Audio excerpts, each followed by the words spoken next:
every night. How you want it, with the left or right? Either way, it ain't ending nice.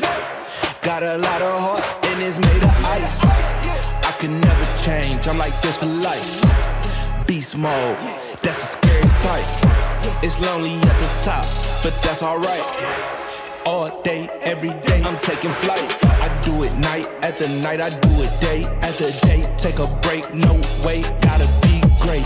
I do it night after night, I do it day after day. All day, every day, 24 straight. Night after night after night after night after night after night after night, I go hard, yeah, yeah.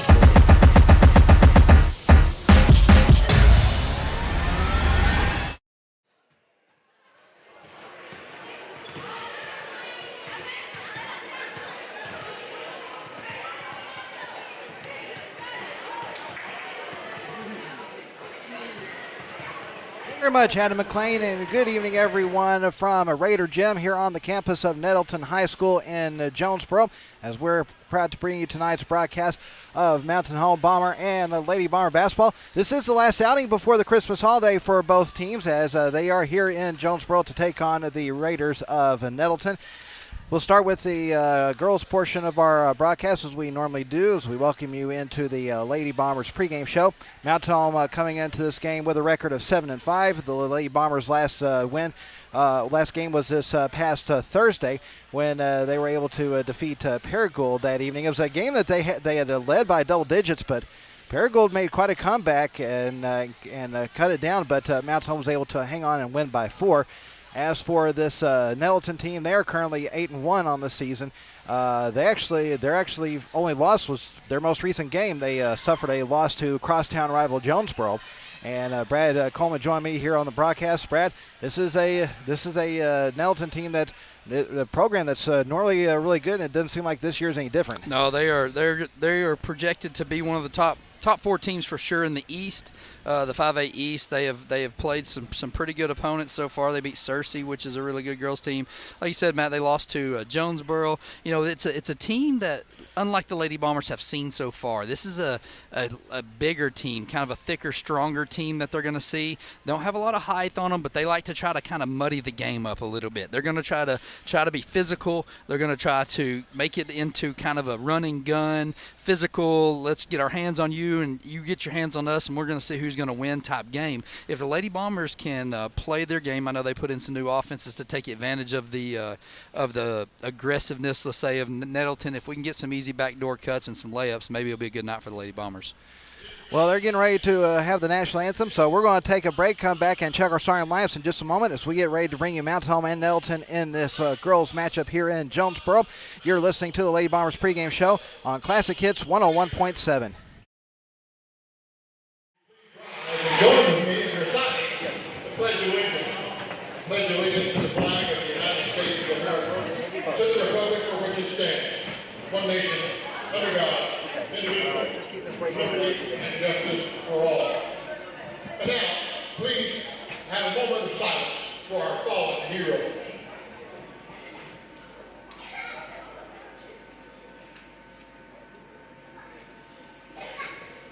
Thank you. Now please remain standing for the playing of our national anthem.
5'8" guard, a senior, number 11, Cameron Nettleton.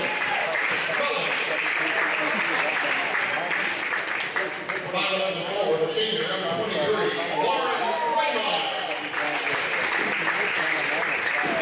5'11" guard, a sophomore, number 22, Nettleton Moore. And 5'10" guard, a senior, number 24, Amelia Rucker. Head coach for the Lady Bombers, Dale Leonard. Now the starting lineup for your Lady Raiders. The 5'4" junior, number 1, Herman Maxson. The 5'6" junior, number 5, Aubrey Butler. The 5'7" sophomore, number 14, McKenna Hill. The 5'5" senior, number 23, Kyla Williams. And the 5'11" junior, number 33, Mackenzie Williams. Head coach for the Lady Raiders, Tim Hawkins, assistant by Todd Hudson.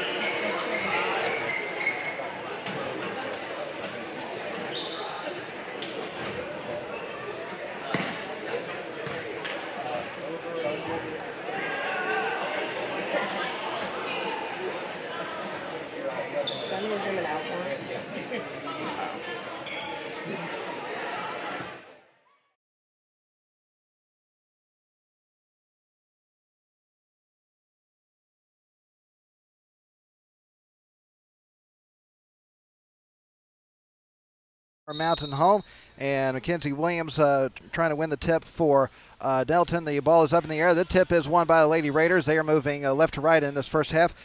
Ball goes to the left side. Ball is knocked away by Rucker. She comes up with a steal. She goes back the other way for the layup, and good, and Mounts home strikes first off the turnover. Great start there for the Lady Bombers. That's how you beat an aggressive team. You be aggressive yourself and get in the passing lanes.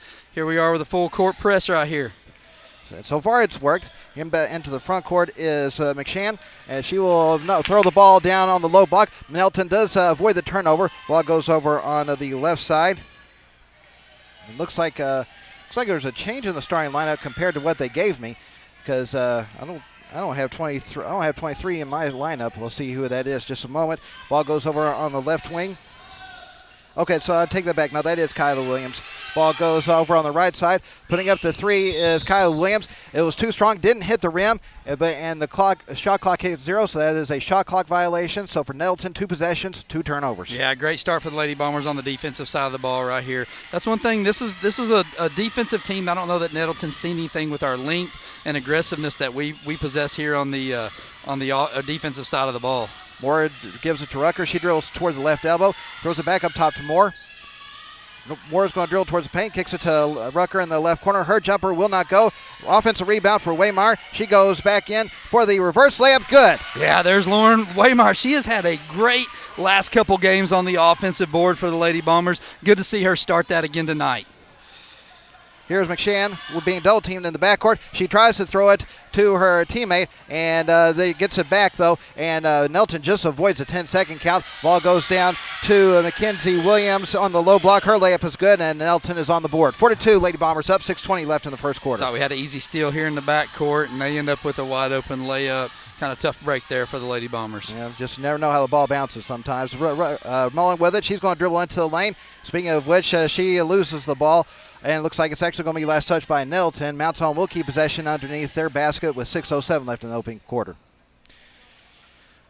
It will be Husky triggering the inbound pass on the baseline. 22 seconds left to play 22 seconds left on the shot clock. Ball goes to Mullen on the right wing. She'll give it near the corner to Rucker. She's going to try for the three-pointer. No good. And the rebound is controlled by Nettleton. Yeah, great inbounds play. Set play, got a wide open shot for Amelia. She just left it a little bit short. Butler will throw it over on the left side to McShann. She'll dribble up to the top. Mount home in a man-to-man. Ball goes over on the left side to Kyla Williams. She'll dribble up to the top. Gives over on the right side to Butler. Now three-pointers put up. No good. Offensive rebound for Mackenzie Williams, and she'll be fouled before her shot attempt. And so Nettleton will inbound it underneath their basket with 5:34 left to play in the first quarter. They're going to give that to Lauren Waymeyer. That's her first personal foul, team foul number 1 against Mountain Home.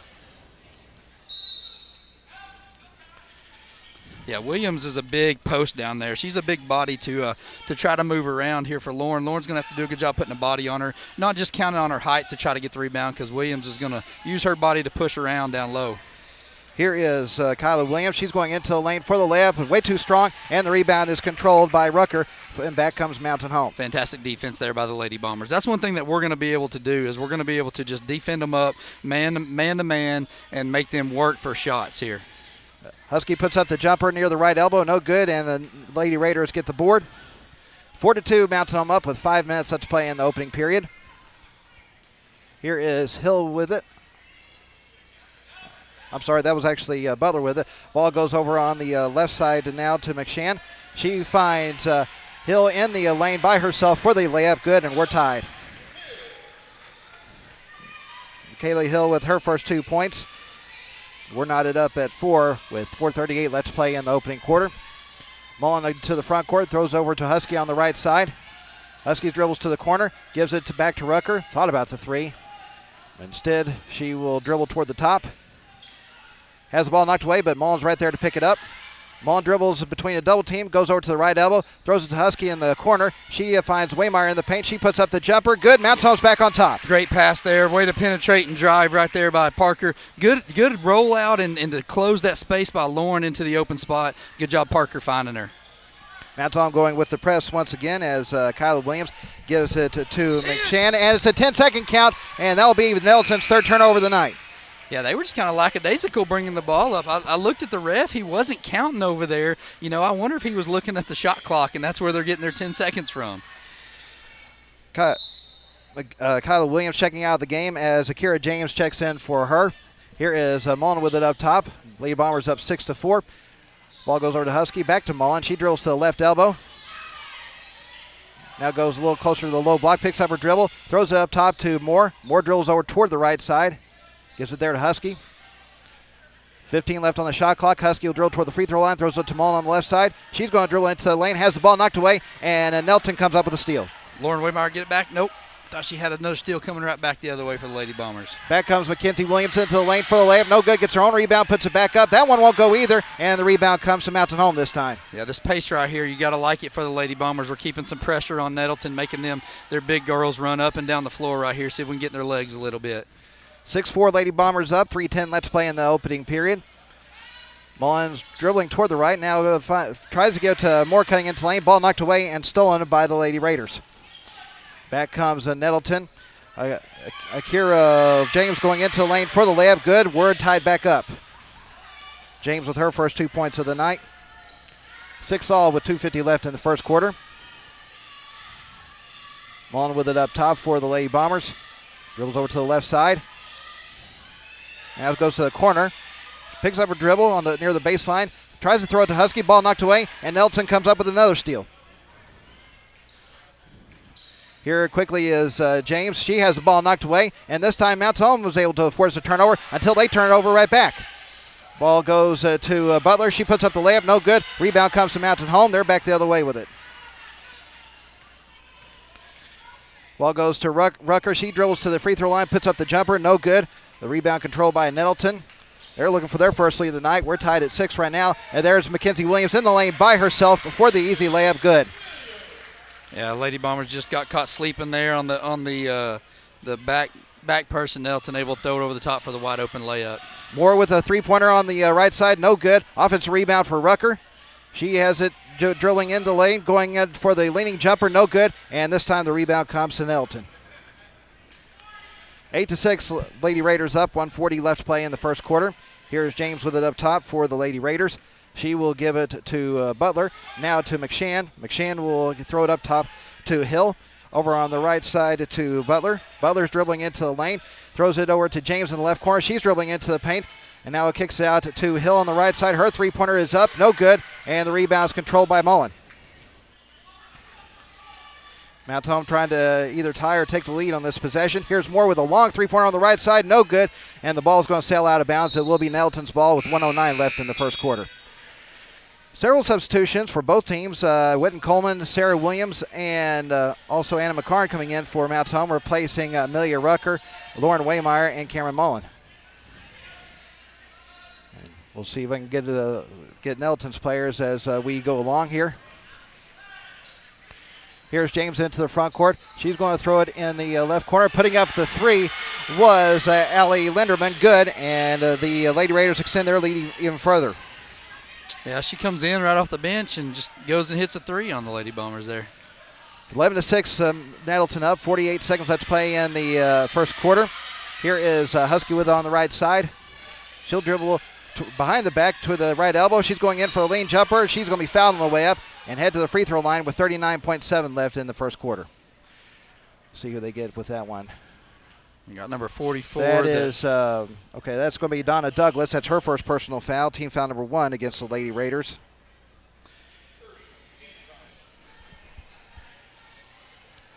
So it will be Parker Husky at the free throw line for the first time tonight. First shot is up and good.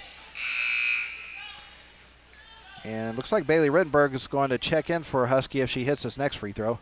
I think that's Rittenberg there. Yeah, it is. Bailey coming in. So Husky with more free throw to try and make it a one-possession game once again. Second shot is up. Will not go. Rebounds knocked around, controlled by McCarn. She puts it up and in. Yeah, great job there by Whitten Coleman getting in, getting her hand on the ball, tipping it back right to McCarn for the two. So that we'll trade 1 for 2 there. 11-9, Nettleton up. Back they come. Going into the lane quickly for the layup was the Lady Raiders. It will not go. And that was Douglas trying to go for the layup. Rebound comes to Mountain Home. Back they come. Here is Williams trying to go for the three. Will not go. Wins there for the offensive board and the putback, and we're tied back up. Yeah, you know, right now our best offense is to get a ball up and go try to get some rebounds here for the Lady Bombers. 5 seconds left. Here is James with on the left side. I don't think Nettleton's aware of it. James is going to try for the three on the left side. Will not go. And we've reached the end of the first quarter. Our first 8 minutes are in the books. Our score at the end of 1. Mountain Home and Nettleton knotted up at 11. You're listening to Lady Bomber Basketball on Classic Hits 101.7. ASC Warranty is proud to support the Mountain Home Bombers. ASC Warranty provides dealers with vehicle protection plans for any vehicle in their inventory. ASC Warranty's greatest assets are the people that make up the ASC team. The work ethic and dedication to consistently superior services provided by all of their employees are second to none. ASC Warranty is proud to say the Bombers have the same values. ASC Warranty is one of your biggest fans. They will be cheering you on every step of the way. Go Bombers!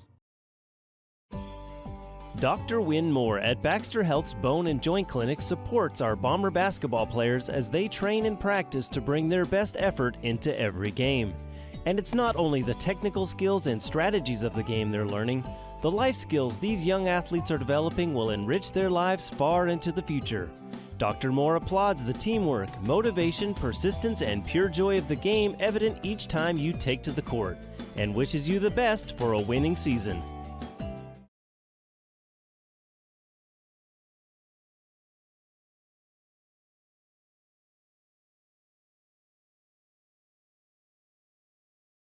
It will be Mount Home's ball to start this second quarter as they're tied with Nettleton at 11 apiece. Coleman takes the inbound pass from Rittenberg, brings it into the front court. Ball goes over to Rittenberg on the left side.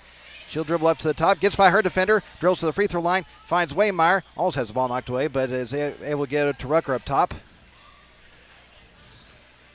Rucker's trying to get by her defender. She drills to the left elbow, goes into the paint. Now she will throw it to Rittenberg on the right side. Down to 13 on the shot clock. Rittenberg is going to dribble into the lane.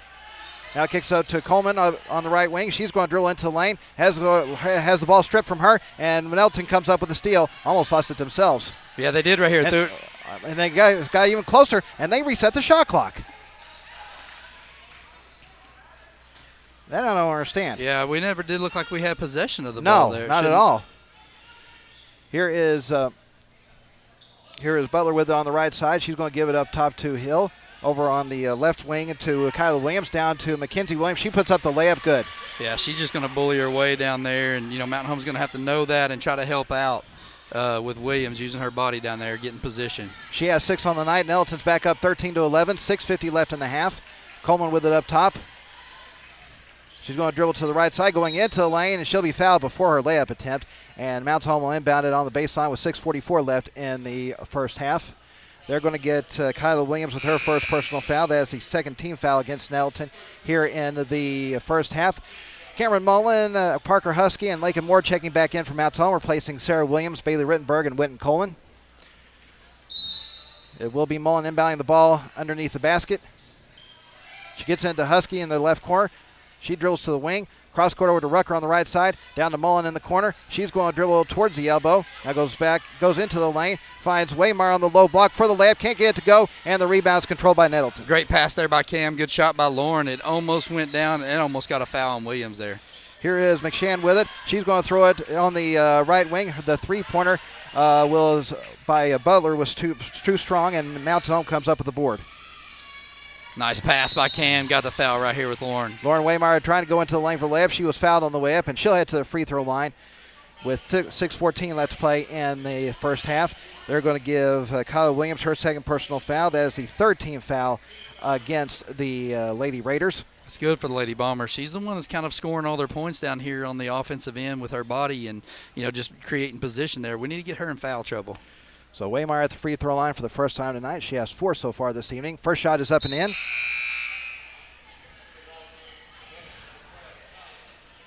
Coach is going to roll with Williams in the game with 2 fouls right here. Akira James and also Allie Linderman checking back in, replacing Kyla Williams. And I think you were thinking Williams. Yeah, okay, Mackenzie. Yeah. Mackenzie Williams, I don't think has any fouls. Second free throw for Waymar, no good. The rebound comes to Nettleton, and they keep the lead. 13-12, our score. A little over 6 minutes left in the opening half. Here's Hill with it up top. I'm sorry, James with it, actually. She's going to throw it over to Butler on the left side. He now gives it up top to Hill. Now it's on a man-to-man once again. Ball goes over to Linderman on the right. She throws it down to Mackenzie Williams on the low block. Back to Linderman. She's going to pull up for the three-pointer. Will not go. And the rebound's controlled by Husky. It was great defense right there. We kind of collapsed on Williams down on the post, and then was able to get back out when on the kick out there. Here's Husky with it on the left wing. She gives it to Waymar there. Now Moore has it. She's going to drill to the low block. Gives it to Waymar, cutting into the lane for the layup. No good, but she draws contact, and she'll go right back to the free throw line with 5.5 minutes left to play in the half. Matt, right there, Lauren did a fantastic job. Lakin drove the defense down. Lauren filled the gap right down the middle of the lane where that help came from. Lakin hit her on a perfect pass here. Great job by Lauren working herself open right there. That was Allie Linderman's first personal foul, team foul number 4 against Nettleton. And Waymar's first free throw is up and in, and we have our 4th tie of the night. If you're a post player and you want the ball, work to get it on the outside. Work to get it on the position right there. And Lauren just showed an excellent example of how to do that. And Waymar gets both, and we got our second lead change as Mount Home's up 14-13 with about 5.5 minutes left. Here is James back the other way for the Lady Raiders. She dribbles up between the circles. Now goes over to the left side. Throws it down, tries to throw it down to Mackenzie Williams. Ball goes over her head and out of bounds, and that will be Nettleton's 5th turnover of the night. Both teams with 5. Matt, in the boys' game the other night, remember we watched, I think it was McGee Harris that was face guarding, who was it, Hall? Gavin Hall, and yes. we talked about the help defense. Right here with the Lady Bombers, you see the total opposite. The offside guards are coming down, and they're staying back behind Williams. They're not allowing that entry pass to go over the top, and our bigs are going to front her, making them throw over the top right there. They try to do it and threw it over their head. Mullen picks up her dribble up the top, gives it to Waymar. She dribbles near the free throw line, gives it back to Mullen. She has it on the right side. Less than 5 minutes left to play in the half. But Rucker has it now on the left. She drills to the low block. Now she's going to put up the jumper as she gets in front of her defender. Will not go, and the rebound's controlled by James. She is quickly back the other way. Now she's going to pull it up. Now heads to the left corner. Gives it to Mackenzie Williams on the low block. She's going to go in for the layup. Good. Yeah, if she catches it right there, it's going to be tough for Mountain Home to try to stop that. Mackenzie Williams with 8, and that is our 3rd lead change as Nettleton's back up 15-14. Back the other way, Lauren Waymar pulls up for the three-pointer. No good, and the rebound is controlled by Butler. She's going coast to coast for the layup, and she gets it. Aubrey Butler with her first 2 points of the night. 17-14, Nettleton up. Back the other way, and Mullen's trying to go into the lane for the layup. Couldn't get it to go, and the ball knocked out of bounds by Waymar. And Nettleton will get it back with 4:04 left to play in the half. Coming back in is Carmen McShann as Kyra James will take a seat. Linderman will inbound it as Mount Home's going with the full court man. Get it into Butler. Butler walks it into the front court. Again, it's a 3-point Lady Raider lead. McShann has it up top. McShann will dribble over to the left side. Gives up top to Linderman. She puts up the three. It's blocked by Moore, but Nettleton's able to keep possession of the ball. 13 seconds left on the shot clock. Here's McShann with it. She's going to dribble to the right side. Gives it there to Linderman. She drills to the free throw line. Throws it over on the left side to Hill. Hill's going to give it to McShann. Her jumper at the free throw line is good. Yeah, they're just kind of running a 4-out, kind of roll inside, get their feet in the paint, and kind of trying to hand the ball off there. And, that right there, it worked for them. Husky dribbling into lane, putting up the jumper. No good. Rebound knocked around. It's going to be saved in to Husky. And ball goes to Mullen in the left corner. She's going to put up the jumper. Too strong. And the rebound's controlled by Nettleton. 3:09 left to play in the half. It is a 19-14 Lady Raider advantage. Here's Linderman with a three on the left side. Good. Allie Linderman with 6 points all from behind the arc. And Mount Home's going to call a timeout. We'll break with 3 minutes left in the half. It is Nettleton leading Mountain Home 22-14. You're listening to Lady Bomber Basketball on Classic Hits 101.7. Since 1965, Harold Tucker Auto Parts has been serving the Twin Lakes area. Thank you, Twin Lakes area. See Harold Tucker Auto Parts for parts both foreign and domestic. From parts for automobiles to parts for mowers. They have custom-built hydraulic hoses and welding supplies too. Open Monday through Friday, 7:30 to 5:30. Harold Tucker Auto Parts, your bumper-to-bumper auto specialist. Family-owned and 3 generations strong. Harold Tucker Auto Parts, proud to sponsor the Mountain Home Bombers. 810 South Street, Mountain Home, 425-5040.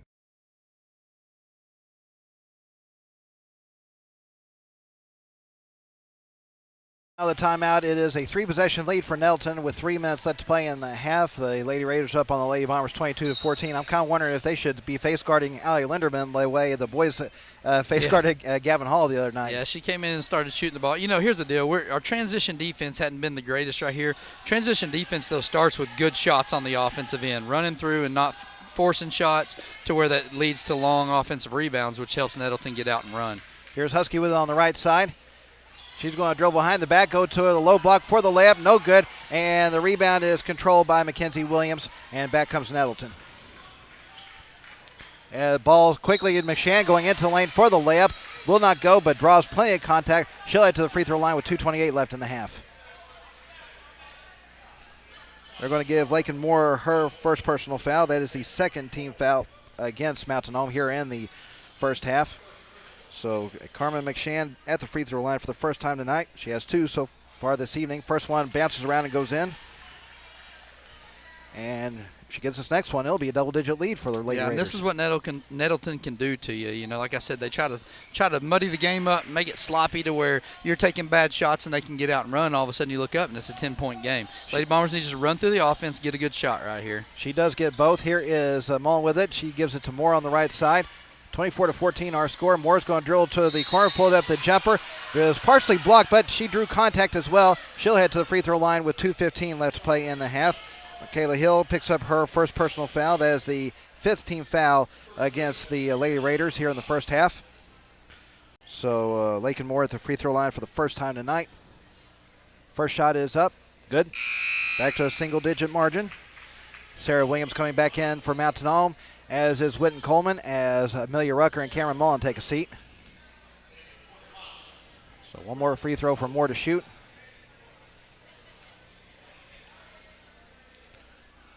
Second shot is up, and she gets both. First 2 points of the night for Lakin Moore. 24-16, Lady Raiders up, 2:15 left to play in the half. Here is James with it. She's being met by a double team, but she gets out of it and gets across the timeline, throws it over on the left side to Hill. Now gives up top to Linderman. Linderman drills to the left side, gives it there to James. James will dribble up toward the top, gives it there to McShann. McShann will set up the offense. 1:56 left to play in the half. Ball goes to Hill. Now to Mackenzie Williams on the low block, and she gets another layup. Once she gets it there, she's almost... If they can get the ball to her right there, our bigs are going to have to get around and front her quicker. Probably have to front her from the start, and our guards are going to have to do a good job coming backside with the help there. She's now double figures with 10. Lakin Moore drills to the left elbow, puts up the jumper, may have been partially blocked. It misses everything, and Nettleton gets the rebound. Here is James with it back the other way. She's drilling into the lane. Now it kicks out to McShann in the left corner. She drills towards the paint, throws up top to Mackenzie Williams. Over to James. She's going to dribble into the lane for the layup. Good. Kyra James with 4 on the night. 28-16, Lady Raiders up. 1:15 left to play in the half. Now Huskies going to try the long three on the right side. No good. Rebound knocked around and a control by Nettleton. They're quickly back the other way as James going to go to the low block, go coast to coast for a layup. She will not get to go, and this time the rebound comes to Mountain Home. I'll tell you what, that's another thing. Nettleton's done a better job of limiting the offensive boards the last few minutes. Yeah, they have. Yep. Coleman has on near the left corner. She dribbles towards the paint. Now kicks it back out to Williams on the wing. Up top to Waymire. Thought about the three. Now instead she'll kick it to Husky on the right side. Her three-pointer, no good. And rebound knocked around. And they're going to give Waymire, I think, the foul on that one. That is her second personal foul. Third team foul against Mountain Home here in the first half. She'll come out of the game as Anna McCarn replaces her. 41.7 seconds left to play in the half. It is the Lady Raiders with the ball up by a dozen. Inbound pass goes to McShann. She's met by a double team in the backcourt. Has the ball knocked away. Stolen by Coleman. She's going to go up for the free throw. It will not go, but she drew plenty of contact, and she'll head to the free throw line with 34 seconds left. Yeah, just straight up took the ball from her right there. Good job by Witten staying in front of her girl as a defender and slapping that ball and then having the offensive mindset to go try to score right here. They're going to give that foul to Carmen McShann. That's her first personal foul. 16 foul against Nettleton. First free throw for Coleman will not go. She has 2 points so far this evening. Allie Linderman checking out of the game, as I believe that is Aubrey Butler coming back in. Coleman's second shot is up and good. She gets 1 of 2. She now has 3. 28-17, Nettleton up. Again, 34 seconds left on the clock. Shot clock is off now as James gets by a double team and gets it into the front court. She will throw it over on the left side to Hill. Now up top to Butler. Over on the right side to McShann. Down to 20 seconds left to play in the half. They may be content to hold for the last shot of the half. I think they are. They get the ball to start the second half right here, up 11. Nettleton's just going to hold the ball out here. I bet they're going to try to get the ball down low to Williams if I was guessing right here. I wouldn't be surprised. Here's James with it. Down to 5, though. They're going to have to do it in a hurry, though. And she's going to just put up the 3 on the left side. It will not go, and that's the way this first half is going to end, and both teams will go into the locker room with Nettleton up by 11. Our score at the break, Nettleton leading Mountain Home 28-17. We'll start the Central Heating and Cooling halftime show in a moment. You're listening to Lady Bomber Basketball on Classic Hits 101.7. Knox, Rawls, McConnell, and Franklin can evaluate, diagnose, and successfully treat your injuries to get you back doing what you love sooner rather than later. Yes, they can fix that. Check them out at knoxorthopedics.com. Are you building a new house, not sure where the property lines are? Strider Consulting can help. They're a civil engineering and land surveying firm located at 1029 Highway 201 north of Mountain Home. With over 23 years in the business, Strider Consulting has the experience and expertise to bring your project to life.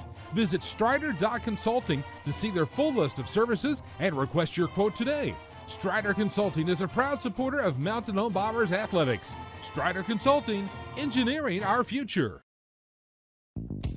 United Country Real Estate of Mountain Home is the largest seller of rural real estate in the United States. With United Country, you'll find trust and integrity, integral parts of their high standards. As a seller, you'll benefit from United Country's unique and proven marketing system. You owe it to yourself to call the #1 team in the nation today at 425-3820. United Country Real Estate, proud supporters of our Mountain Home Bombers. White River Materials has earned a reputation for producing industry-leading, high-quality results. They have the experience and equipment to perform each project quickly, safely, and cost-efficiently. Privately owned and operated, White River Materials prides themselves in quality work with the customer's best interest in mind. If you need limestone or concrete products or someone to do the job correctly the first time, give White River Materials a call today at 425-3431 or 425-4510. ASC Warranty is proud to support the Mountain Home Bombers. ASC Warranty provides dealers with vehicle protection plans for any vehicle in their inventory. ASC Warranty's greatest assets are the people that make up the ASC team. The work ethic and dedication to consistently superior services provided by all of their employees are second to none. ASC Warranty is proud to say the Bombers have the same values. ASC Warranty is one of your biggest fans. They will be cheering you on every step of the way. Go Bombers! Dr. Wynn Moore at Baxter Health's Bone and Joint Clinic supports our Bomber basketball players as they train and practice to bring their best effort into every game. And it's not only the technical skills and strategies of the game they're learning, the life skills these young athletes are developing will enrich their lives far into the future. Dr. Moore applauds the teamwork, motivation, persistence, and pure joy of the game evident each time you take to the court, and wishes you the best for a winning season. There is no one that knows the Twin Lakes area better than a local realtor. Local realtors know all the best neighborhoods. A local realtor can find the best properties that fit into your local search criteria and when it comes to real estate. Baxter Real Estate Company is the name all locals know. As part of the Twin Lakes community, Baxter Real Estate Company has local realtors who not only love this area, but truly know it too. When you need a real estate company, you need Baxter Real Estate Company, the Twin Lakes area's best choice for local realtors. Hi, this is Big Box Brad, inviting you to come see us at Brad's Big Box Emporium. Brad, we've gone over this before. You're not a big box store. I mean, we have so many big TVs and big grills here, and they all come in big boxes. Still not a big box store. Folks, come see our Traeger grills, Vision grills, and the huge Samsung TVs, and our other big boxes. Just give them the website, Brad. BigBoxBrad.com. No. Okay. Brad'sTV.com, next to Walmart, Mountain Home. Community banking means investing in our community. At Centennial Bank, we invest our time and energy in helping our friends and neighbors grow, explore possibilities, and achieve their dreams. We proudly sponsor the student athletes of the Mountain Home Bombers. So whether you're in the game or in the stands, we support the things that mean the most to you because you mean the most to us. We're Centennial Bank, Arkansas's community bank. Member FDIC. Use the smile to change your world, but don't let the world change your smile. Coleman Family Dentistry is a proud supporter of the Mountain Home Bombers. A family-friendly dental office providing the state-of-the-art clinic, Coleman Family Dentistry is dedicated to you, your health, and especially your smile. With locations in Mountain Home and Cotter, there's every reason to book your appointment today. Call 870-424-4670. Go Bombers.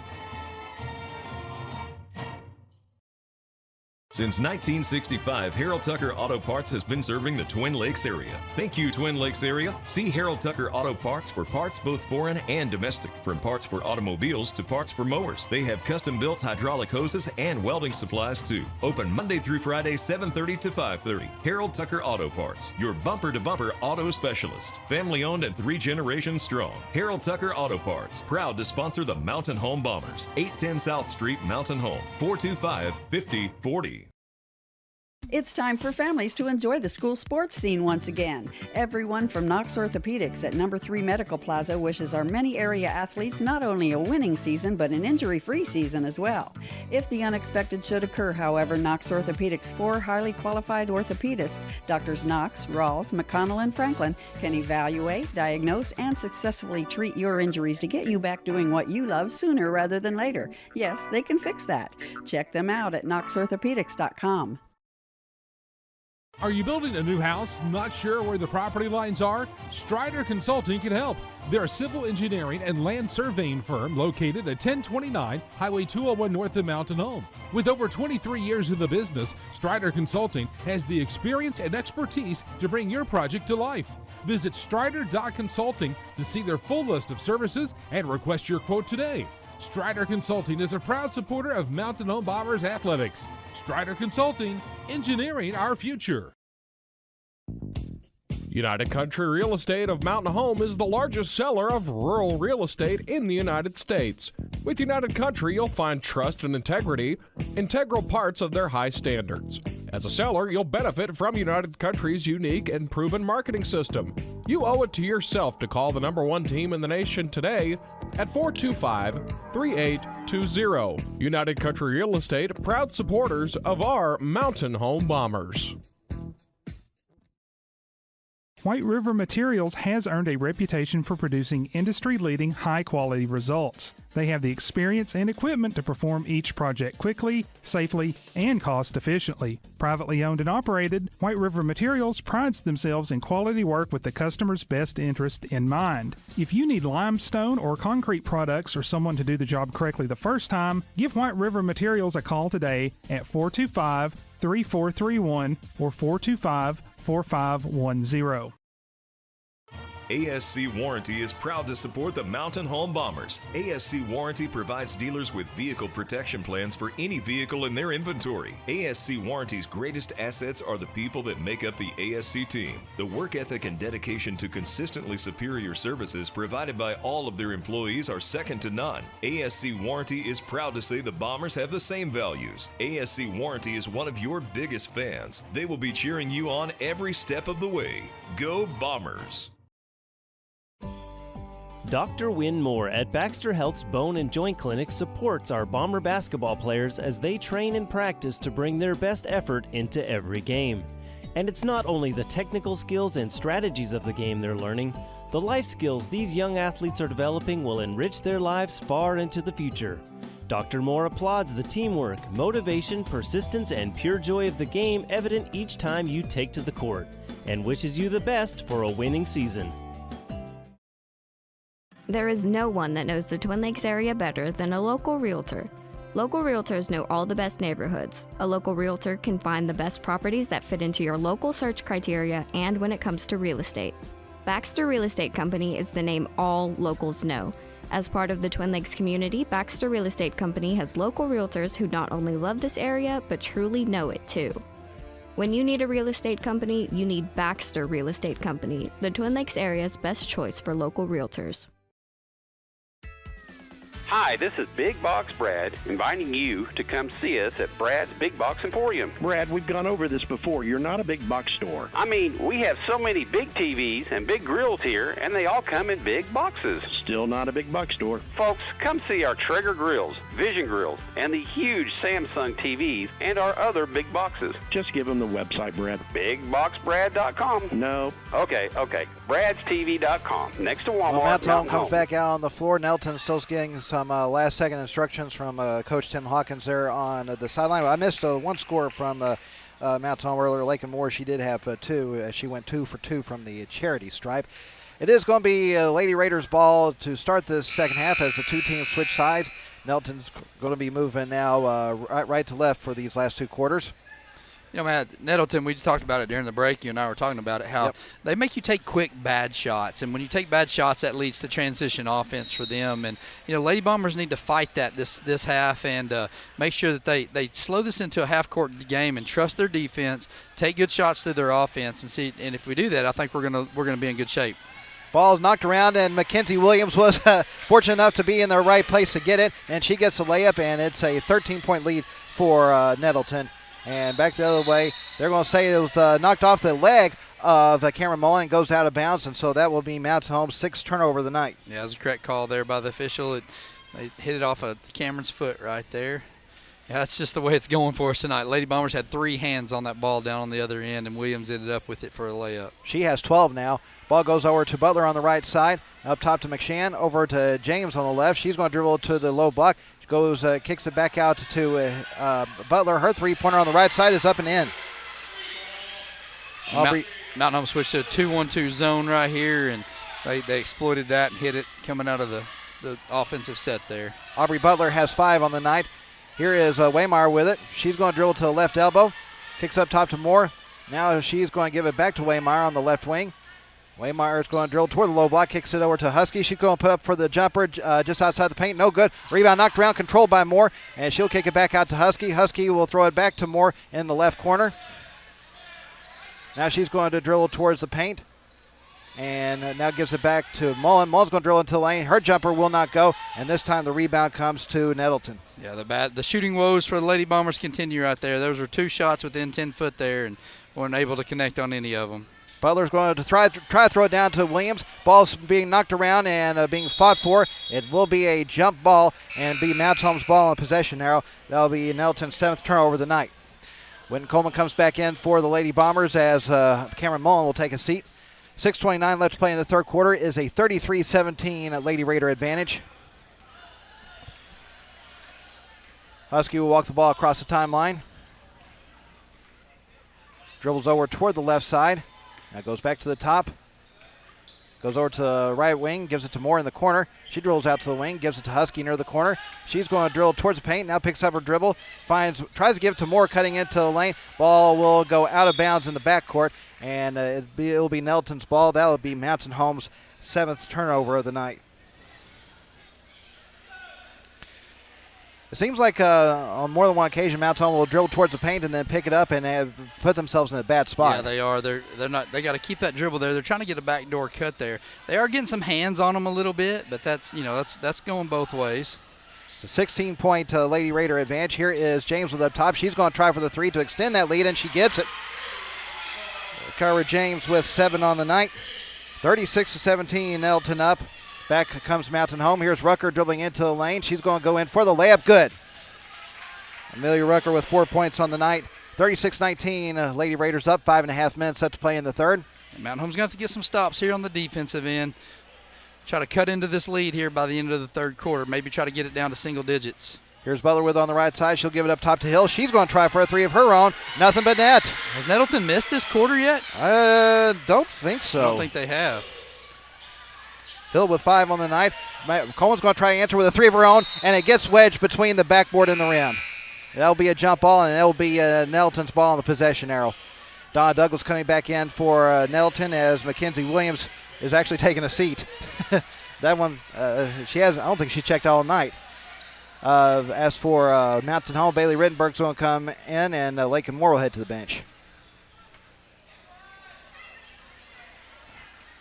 So they got that on a wedge. It rolled around the rim. If that had gone in, would that have? Yeah, we would have taken it for sure, wouldn't we? So it is 39-19. The Lady Raiders up. A little over 5 minutes left to play in this third quarter. Excuse me. Here is James with it. Gives over to Butler on the left side. Now up top to McShann. Over on the right side to James. James will give up top to Butler.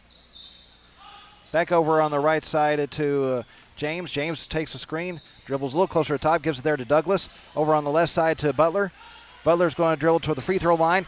Ball goes over to McShann in the right corner. She drills into the paint, gives it to Douglas in the lane. She's going to go up for the layup. No good. Rebound knocked around and controlled by Waymeyer. A good rebound there by Lauren. Great defense, good rebound, good all around there.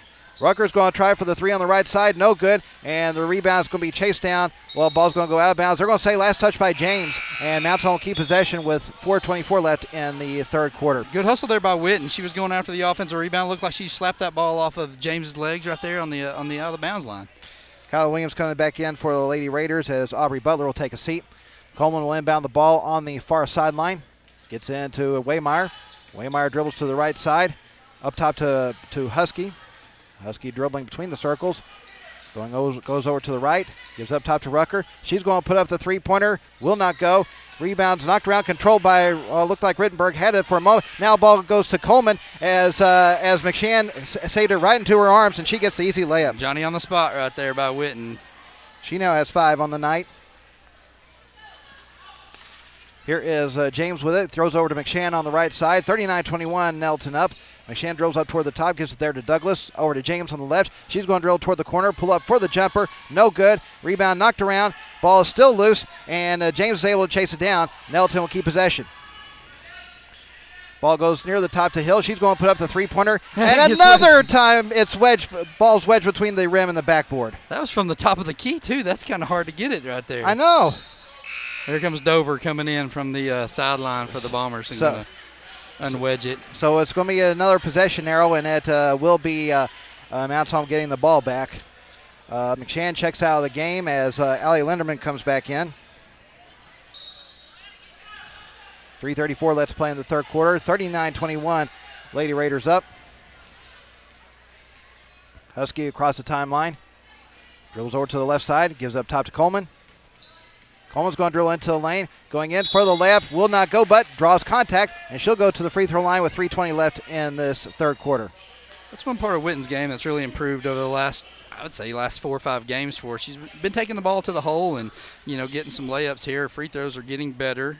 I know you're going to ask there, Matt. No, I was actually not going to. I was going to leave it alone. Coleman's first free throw does go in. And let's see, Kyla Williams will take a seat. As, let's see, I believe it was Butler that replaced her. Second shot is up. She gets both. Wynn Coleman with 7 on the night, 39-23. The Lady Raiders up. By the way, that was Linderman's second personal foul, first team foul against Nettleton. Ball goes over on the left side to Butler. She'll dribble up to the top. Gives over on the right side to James. James takes a screen, goes to the free throw line, pulls up for the jumper. No good. And the ball is going to be saved in. Well, good job by Linderman. She throws it off the face of Husky, and it goes out of bounds, and Nettleton will keep possession with 2:55 left to play in the third quarter. Yeah, it wasn't intentional there. She was just trying to save it back in, and Parker kind of caught one there right between the eyes. Yeah. Here's James with on her right side. She's going to drill into the paint. Now kicks over to Linderman on the left wing. Her three-pointer, no good. And the rebound is controlled by Waymire. Yeah, it's going to start with some stops like that. Mountain Home doing a good job there with a couple stops. Well, now they turn it over as the pass is out of reach of Lakin Moore. And that'll be Mountain Home's 8th turnover of the night. Yeah, right idea by Witten. She just saw it about 3 steps too late. She needs to hit that pass a little bit earlier, give Lakin some time. Hit her about the 3-point line, give her some time to go maneuver and get to the hole there. About 2.5 minutes left to play in the third quarter. Is a 16-point Lady Raider advantage. Ball knocked away on the low block by Waymire. Goes out of bounds. Nettleton will inbound it once again. Mackenzie Williams coming back in as Michaela Hill will head to the bench. 2:24 left to play in the third quarter. 23 seconds left on the shot clock. Linderman will trigger the inbound pass. Gets into James in the right corner. She's going to dribble into the lane, going in for the running jumper. No good.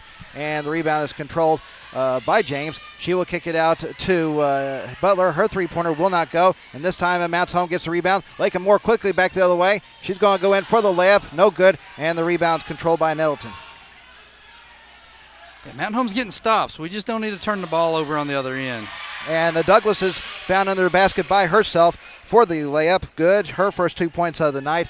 41-23. Nettleton up. Less than 2 minutes left to play in the third. Here's Husky with it on the right wing. She's going to drill toward the top. Gives it there to Waymire. Waymire will throw it over to Rucker on the left side. Her three-pointer is up and good. There we go. We got one to drop there for the Lady Bombers. Amelia Rucker with 7 on the night, and Mounts Home quickly calls timeout. We'll break with 1:40 left to play in the third quarter. It is Nettleton leading Mountain Home 41-26. You're listening to Lady Bomber Basketball on Classic Hits 101.7.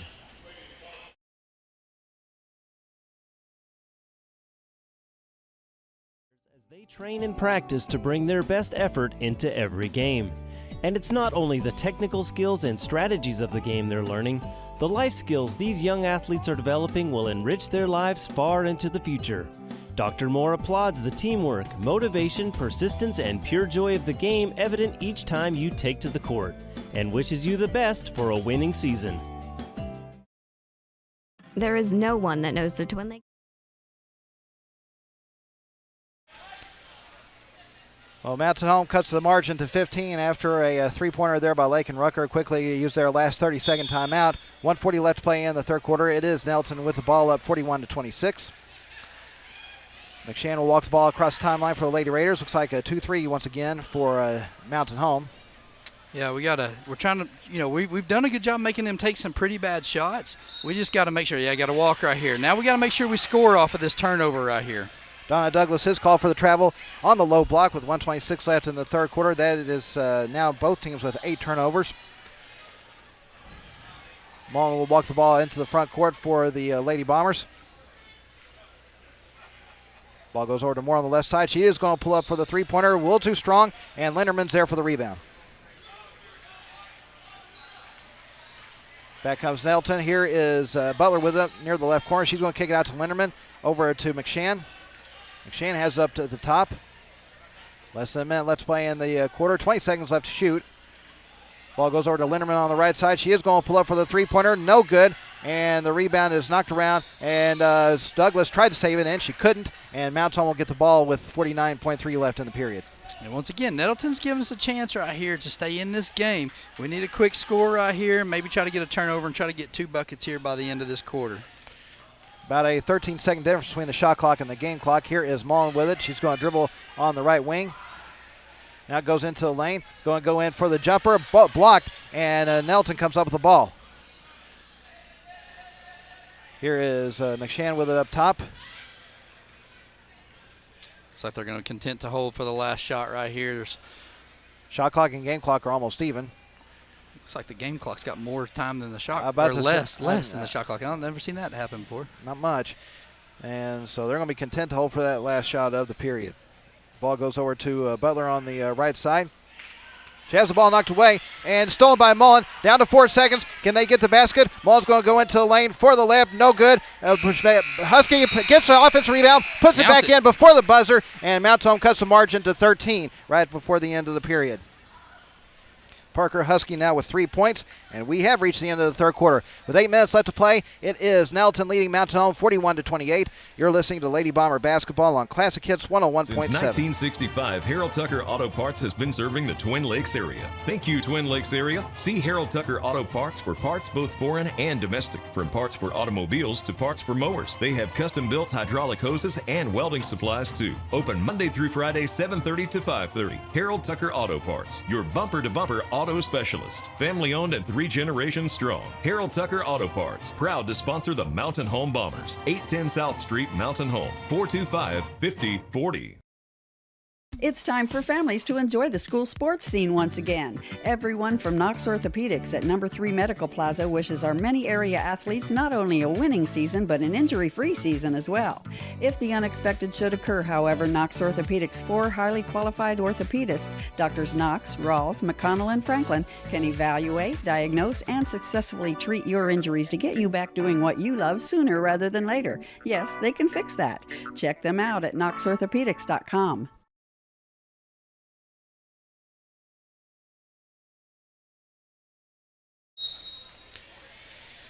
It is Nettleton's ball to start this final quarter as they lead 41-28. And now a stoppage of play. Oh, they didn't start the shot clock. It said 32 seconds, but it should probably actually be closer to... well, now the game clock's running. Hold on, why is the game clock running? I guess they couldn't start it any other way. Well, the game clock should go up. Yeah, here we go. We got it. All right. Well, should actually be 29 though, because they. How can we have 6 seconds off the game clock and only 3 seconds off the shot clock? I don't understand that either. Anyway, here is McShann taking the inbound pass as we start back up. She'll take the screen, dribbles to the right elbow, kicks it to Linderman on the right wing. Her three-pointer, no good, and a foul's going to be called on the rebound attempt. Williams kind of, 33 on. That's her first personal foul, yeah, team foul number 2. Kind of clearing out right there. Lauren did a good job boxing out. She's kind of clearing her way out of there. So Mount Tom with a chance to make it a 4-possession game. They're right now trailing by 13. Here is Moore with it on the right side. She drills the elbow, kicks up top to Waymire. Over on the left side to Husky. Husky's going to dribble into the lane. Kicks over to Coleman in the right corner. Her three-pointer will not go. A rebound knocked around and controlled by Waymire. Mount Tom will set back up with it. Yeah, great job there by Lauren on the offensive board. Waymire will give it to Coleman. Her layup is blocked, but she draws contact, and she looks like she'll hit to the free throw line once again. They're going to get Michaela Hill with her second personal foul. That is the 13th foul against Nettleton here in the second half. So Whitten Coleman back at the free throw line. First shot bounces around and falls in. Yeah, like I said, Whitten's doing a good job taking the ball to the hole right now, and we're getting. Was that Linderman's third foul? Maybe. No, they gave that to Hill actually. Oh, did they? Okay. Yeah. Second shot for Coleman is up and good. She gets both, but Linderman does check out the game as she is replaced. Let's see, who was it? Was it James that came in for her? I think so. Anyways, here is McShann with it on the left wing. Gives up top to Williams. Mackenzie Williams is. Ball goes over on the right side to Butler. Up top to James. 41-30 our score. A little over 7 minutes left to play in this game. Hill has it up top. Tries to throw it down to Mackenzie Williams. Ball knocked away, but McShann's there to pick it up. Ball goes in the right corner to James. Her three-pointer is up. No good. Offensive rebound for Butler. She puts a layup up. She can't get that to go, and this time the rebound comes to the Lady Bombers. Got to go. We got another stop right here. Got a gift there. She missed a wide-open layup right here. Lady Bombers just need to go ahead and get a bucket right here. Here is Husky with the ball. Has it knocked away by McShann. It goes out of bounds. Mountain Home will inbound it with 6:40 left to play in the third quarter. Chance to make it a three-possession game. Yeah, get this down to single digits right here. You know, Mountain Home has come from behind in some games right here to make it to where this is something we're not new to, I guess. Coleman tried to go for the layup. Got a little too far into the basket, and Nettleton comes up with the rebound. Back the other way, Lady Bombers called for the foul. They're going to get Parker Husky her first personal foul. That is the first team foul against Mountain Home here in the second half. And so it will be James at the free throw line for the first time tonight. First shot is up. No good. She has one more to shoot.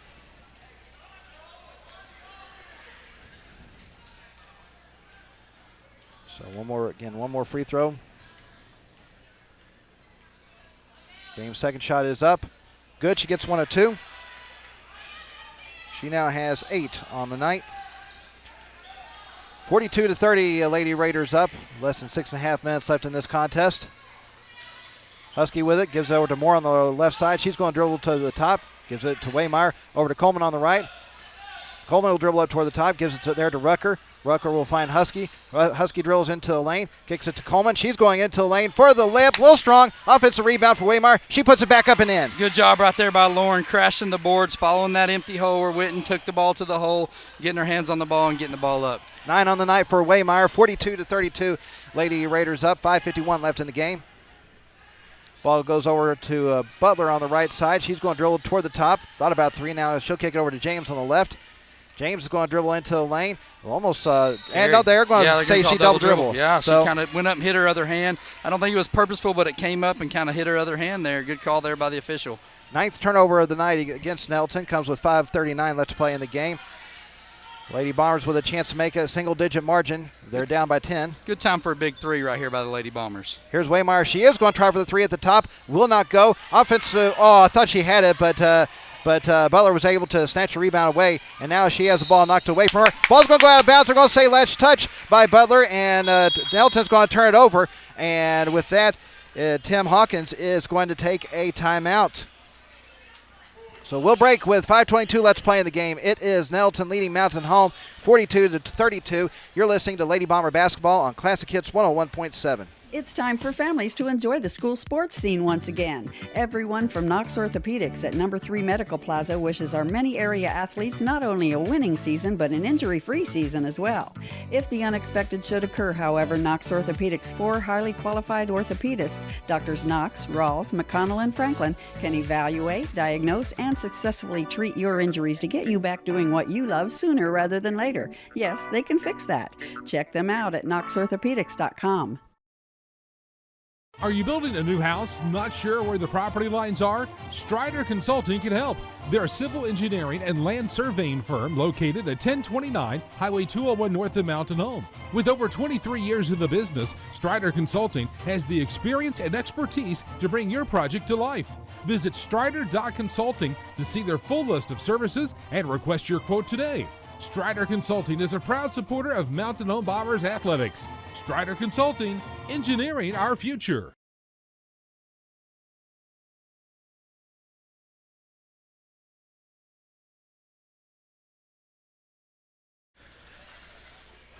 Well, so far it looks like not a bad birthday for Wynn Coleman. She's been all over Nettleton's case tonight with defense and also trying to get some layup attempts and going to the free throw line too.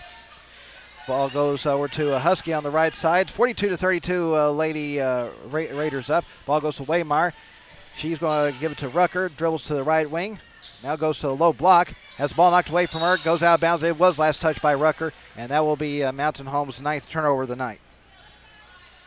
We just can't get over that hump and get this in single digits. I have a feeling if we can get this in single digits, Nettleton's going to tighten up a little bit. Their shots have quit falling for them right now. They've quit trying to feed the post down low. We've done a good job fronting them, and if we can maybe just get this down to single digits and put a little pressure on them. Well, Witten Coleman's called for the foul as McShann went to the lane for the layup attempt. That was Coleman's first personal foul, team foul number 2 against the Lady Raiders, against the Lady Bombers, excuse me. McShann at the free throw line, where so far she is 2 of 2 with 4 points. She gets the first one here. Coleman's going to check out the game, game as Cameron Mullen comes back in. So 4:51 left to play in the game as McShann's second free throw is good. She gets both. She now has 6. Here is Mullen back the other way. As on the right side, dribbles to the elbow. Now it goes towards the low block, gives it to Waymeyer, who cuts into the lane, tries to go put up the layup, and can't get it to go. And she's going to step out of bounds, and she was trying to go for the rebound. And it will be Nettleton's ball with 4:36 left to play. I guess she was trying to draw contact and didn't get the call. Yeah. Mountain Home going with his own press. Ball goes into James, now to Butler, back to James. James will get into the front court to McShann. McShann finds Mackenzie Williams in the lane by herself for the layup good. That's the risk you take with that press sometimes. Yeah, it is. You're going to give up some layups if they throw it over the top of you, which they did right there on us. 14 on the night for Mackenzie Williams. Here is Husky with it on the left side. Try to throw it to Cutting Moore. Ball's knocked away and stolen by Nettleton. 10th turnover against Mountain Home. 4:07 left to play in the game. Now Nettleton's going to, I was about to say turn it back over, but looks like they're going to get bailed out with a foul call. They're going to get Lauren Waymeyer with her third personal foul. Team foul number 3 against the Lady Bombers. Yeah, kind of unfortunate right there. They threw that ball about 10 foot out of bounds right there. Lauren was just trying to not let her create space and had a hold of her arm there. Here's McShann with it up top. 4 minutes left. It's a 14-point Nettleton advantage, 46-32 our score. James drills to the right elbow, kicks out to Hill, now to McShann. Over to James on the right side. She's going to drill into the lane for the layup, and good. Kyra James went, and she's now double figures with 10. Yeah, she just blew past the Bomber defender there for a wide-open layup. Moore's going to try the 3 on the left side. No good. James is there for the long rebound. She's quickly back the other way, going coast to coast. Well, she has the ball knocked away, but she's able to get it back. Gives it to Hill in the lane for the layup. Good. Hill now with 7 on the night.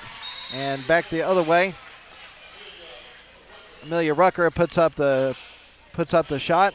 I missed it. Was that a? It was a 3, I think. Was it 3? Yep. Okay. So Amelia Rucker gets the 3-pointer. She now has 10, and Mounts Home quickly takes timeout. We'll break with 3:21 left in the game. It is Nettleton leading Mounts Home 50-35. You're listening to Lady Bomber Basketball on Classic Hits 101.7. Use the smile to change your world, but don't let the world change your smile. Coleman Family Dentistry is a proud supporter of the Mountain Home Bombers.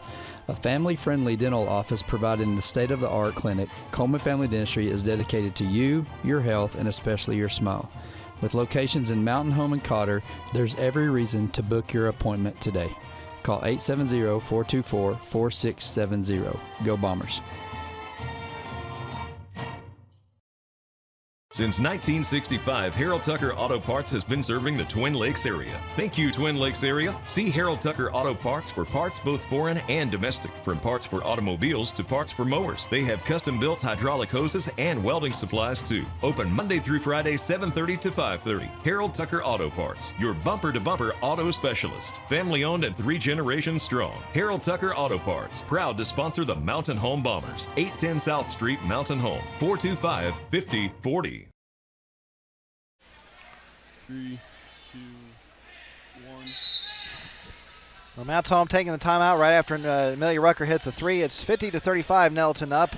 As James is quickly back the other way. She's going quickly into the lane for the layup. Good. She just blew by about every defender she could there. Yeah, she caught the ball on one end and just put her head down and drove all the way to the other end for a layup. About a little over 3 minutes left, and now Mountain Home almost turned it over, but McShann just couldn't hold on, and the ball goes out of bounds. And Mountain Home catches a break there. Yeah. I don't know if she ever had possession of it. They put a fresh 35 on their clock. They've been quick triggered on the shot clock here. Yeah. Here is Mullen with it. Dribbles to the right side. Gives it there to Rucker. Rucker will dribble to the left elbow. Now she's going to go into the lane.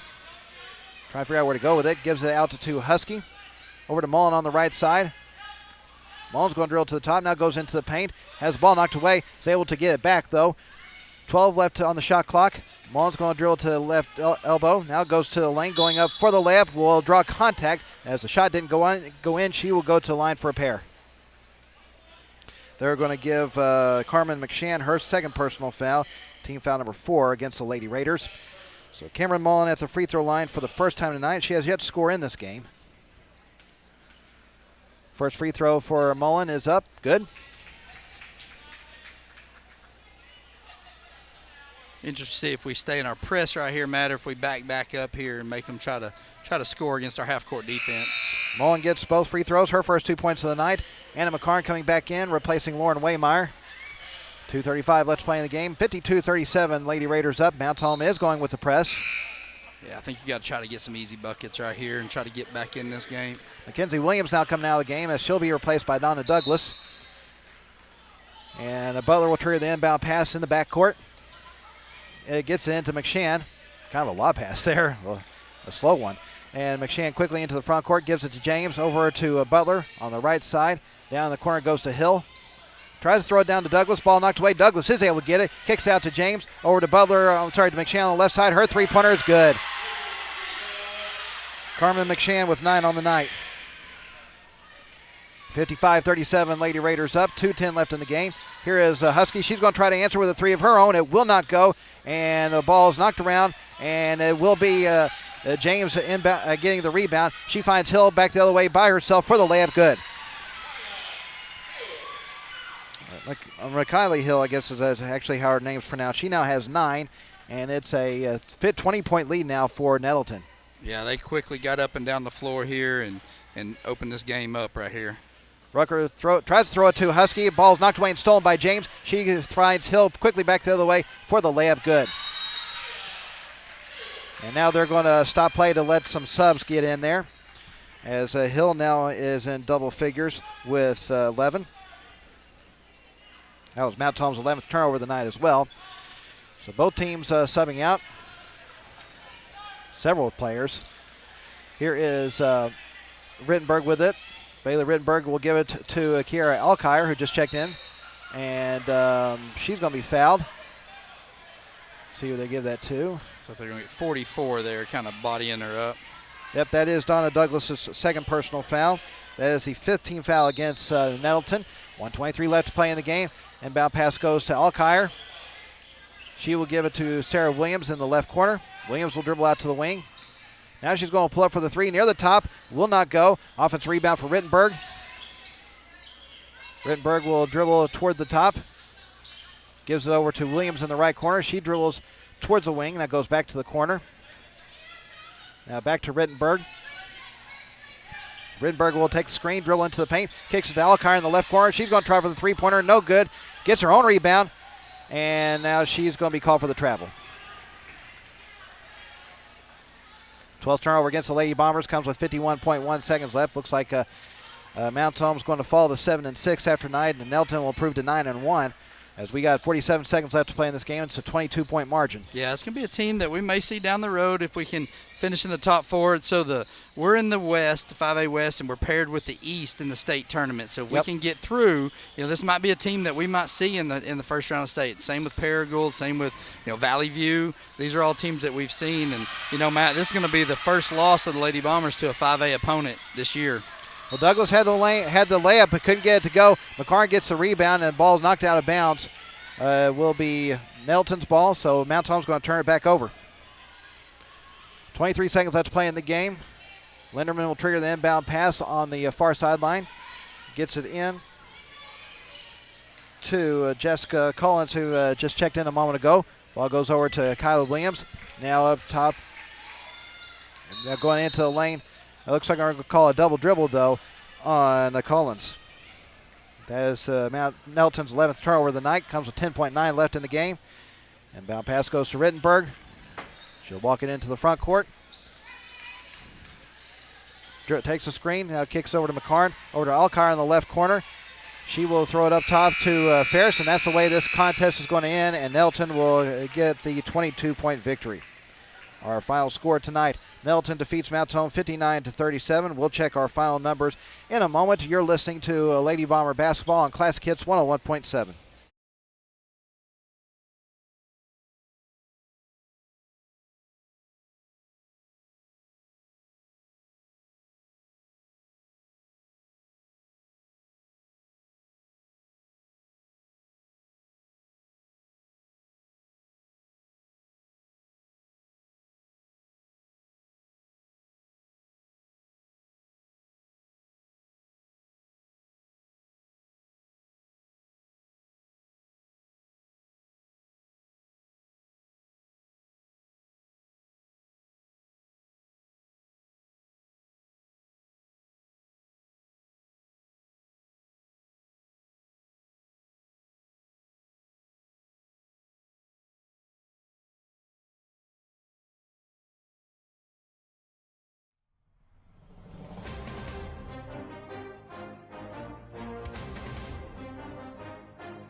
it ain't ending nice.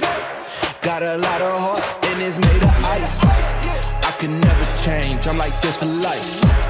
Beast mode, that's a scary sight. It's lonely at the top, but that's alright.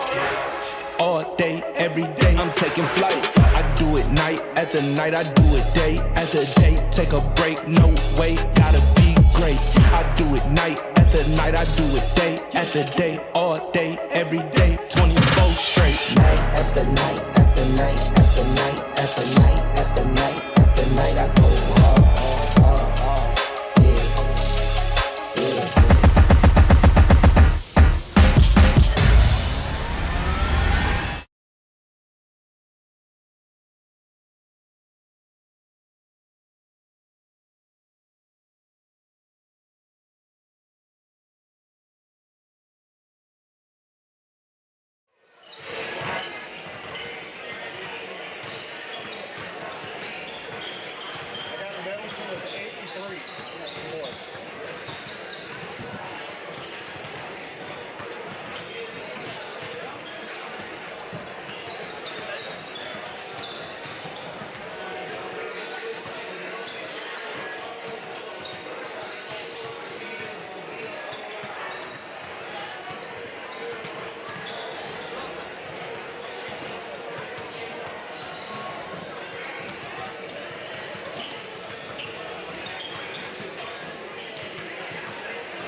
sure you hit record.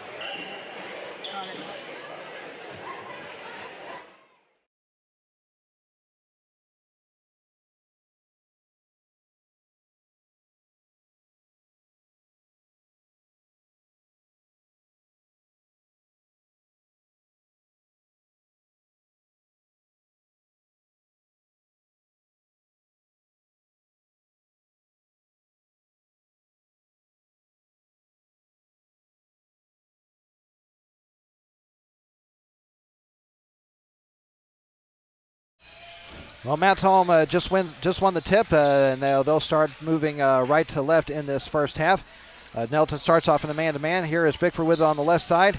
He'll take the screen from Dover, dribble up to the top, gives it to McLean.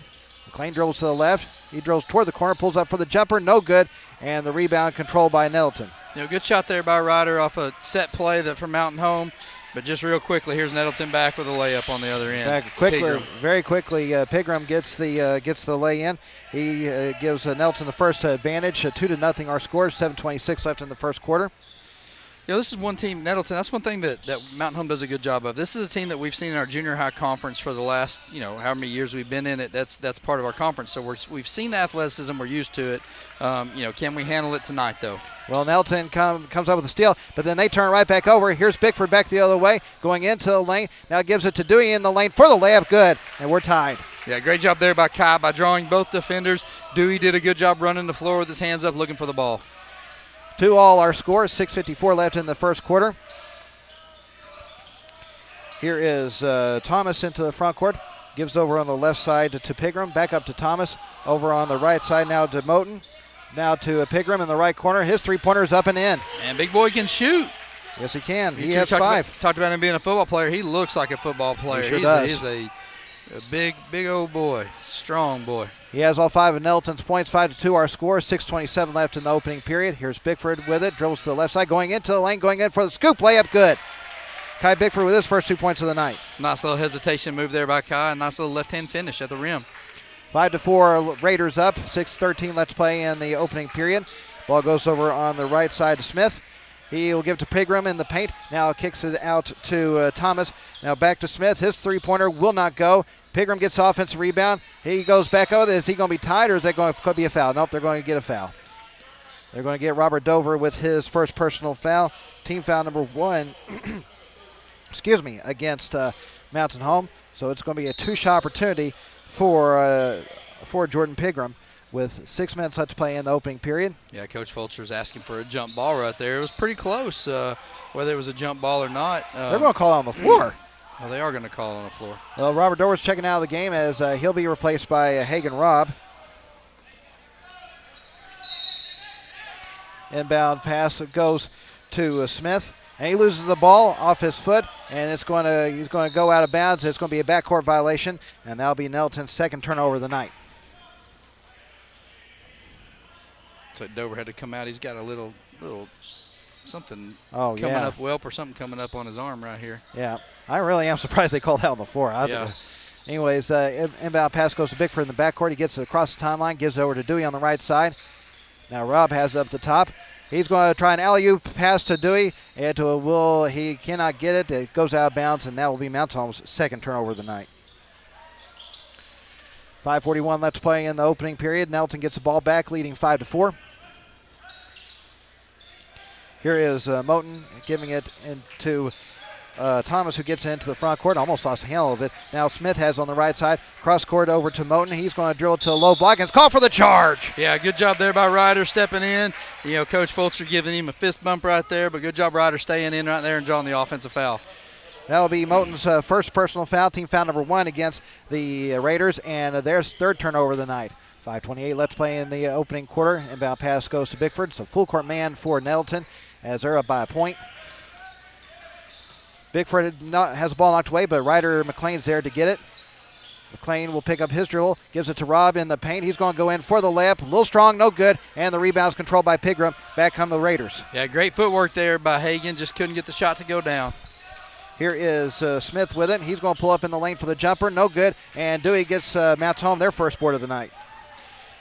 Ball goes to McLean. He quickly has it on the left wing. Dribbles to the free throw line. Kicks over to Bickford on the right side. 4:52 let's play in the opening quarter.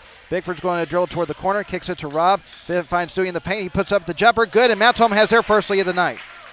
Yeah, good job there by Mountain Home. Good ball movement, letting Nettleton over pursue. Great extra pass there by Hagan to find Dewey at the top of the key for his jump shot. Dewey has 4, 6-5 Bombers up. 4:33 let's play in the first quarter. Ball goes over on the left side, going in towards the lane, and putting up the jumper was Taylor Smith, his first 2 points of the night. And just like that, the Raiders have the lead back. 7-6 our score. 4:18 left in the first quarter. McLean into the front court for the Bombers. Dribbles to the left side. Takes a screen from Dewey. Drills up to the top. Gives over to Inskeep on the right. Inskeep will take the screen from Rob. Now ball goes to Dewey in the paint. He puts up the turnaround jumper. No good. A late foul call, though. And it's going to be a 2-shot opportunity as they are going to give Deshaun Jackson his first personal foul, team foul number 2 against the Raiders. Yeah, it's going to look like they got Pingram coming up underneath Dewey as he was doing his little fadeaway jump shot right there. Well, that was a late call, though. It was. 4:01 let's play in the third quarter as Dewey's first free throw will not go.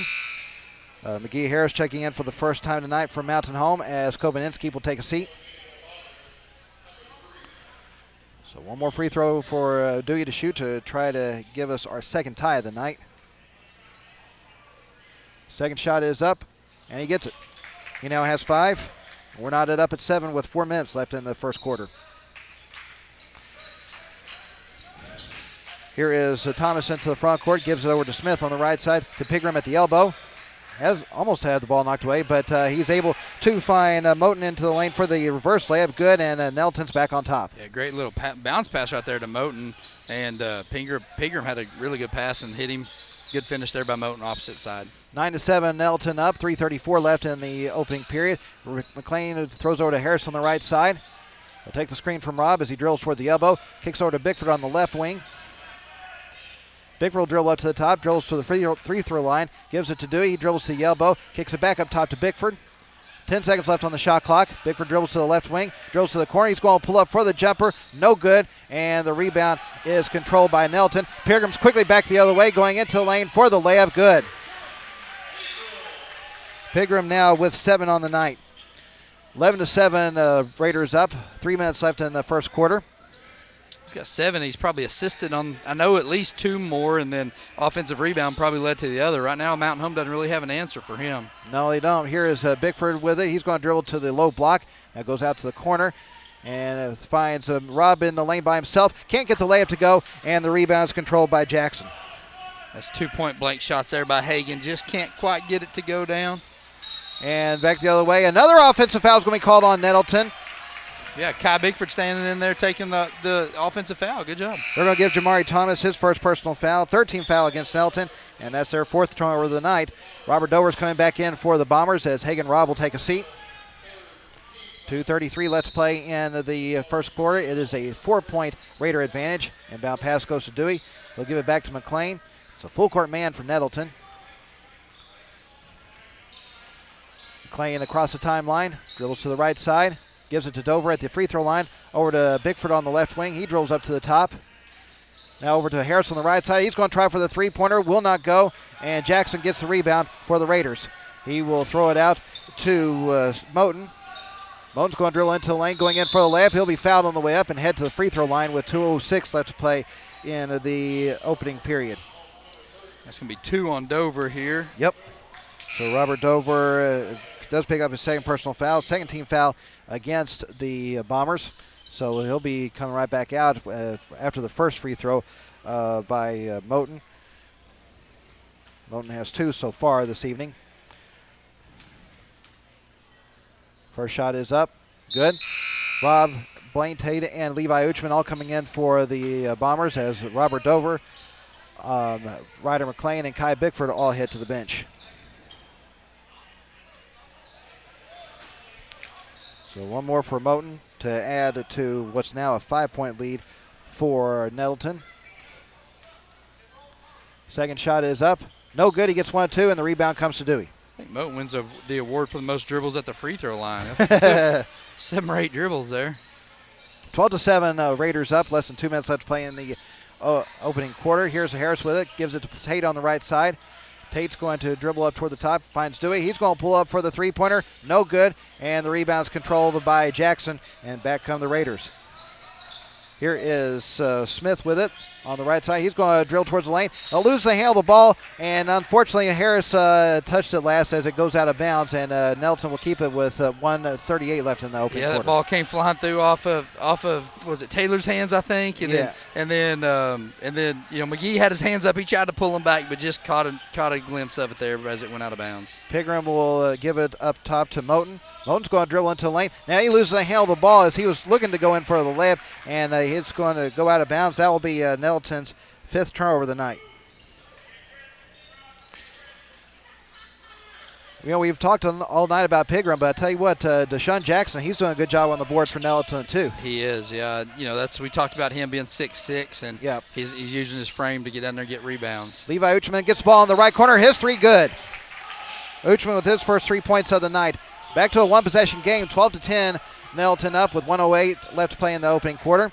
Here's Pregame with it. He's going to drill into the lane. Kicks it over to Smith on the left side, and his jumper will not go. And foul's going to be called on the rebound attempt against the Raiders. They're going to get to Deshaun Jackson with his second personal foul, 14th foul against Nettleton. Yeah, just when we talked about it, Matt, putting a body on Jackson, Hagen Robb right there did a really good job of making sure he got his butt on him, put a body on him. Jackson then pushed off to go try to get that rebound.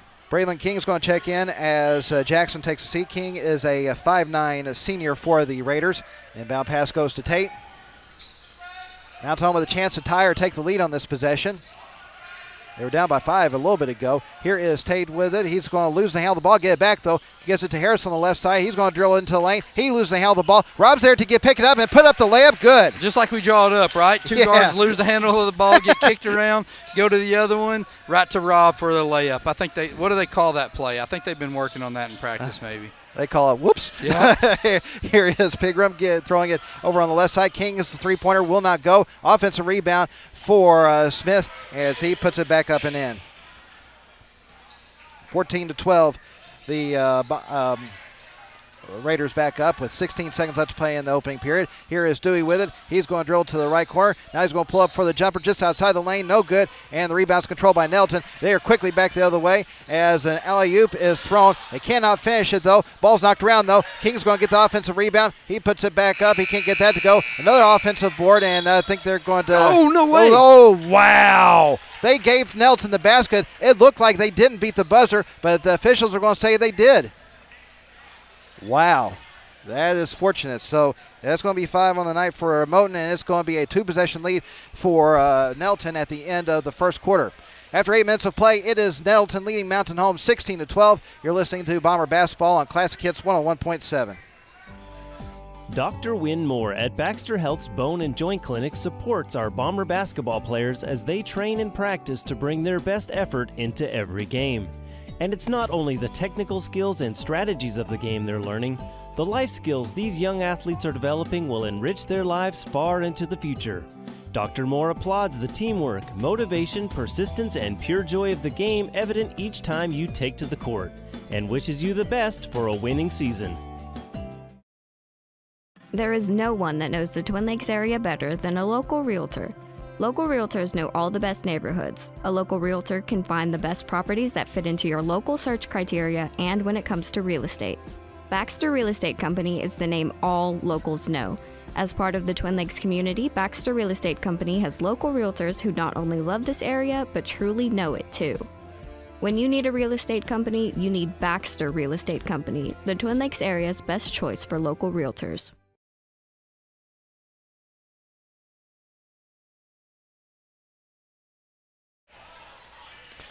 Well, Dylan Conley was just showing us a freeze frame from the Bomber Sports Network on YouTube, and it did look like that they didn't beat the buzzer, but they did count it, though. Yeah, I don't even know if it's been reviewable. That was so bad. Yeah. So 16-12, Nettleton gets the ball to start this second quarter.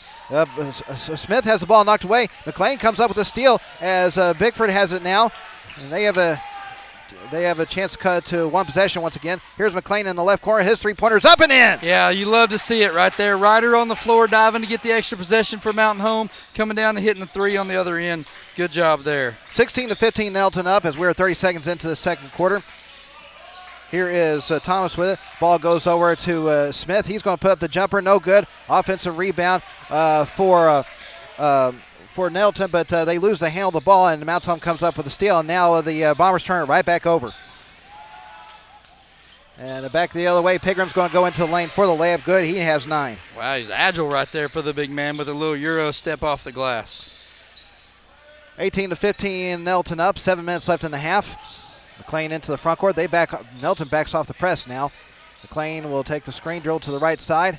Finds Rob on the low block. He's going to go in for the layup. He will be fouled on the way up and head to the free throw line with 6:50 left in the half. Hagen's footwork is really, really good right now. You know, he's kind of in his own head. You can see him when he doesn't finish those. He kind of gets down a little bit, but he's got to continue to use his footwork. Those shots will start falling for him, and when they do, Hagen's going to be a big part of our offense. So that is Pigram's first personal foul, team foul number 5 against Nettleton. Rob's first free throw is up and in. Brandon Alexander coming in as he replaces Jamari Thomas. So Rob now has 3, and he has 1 more to shoot.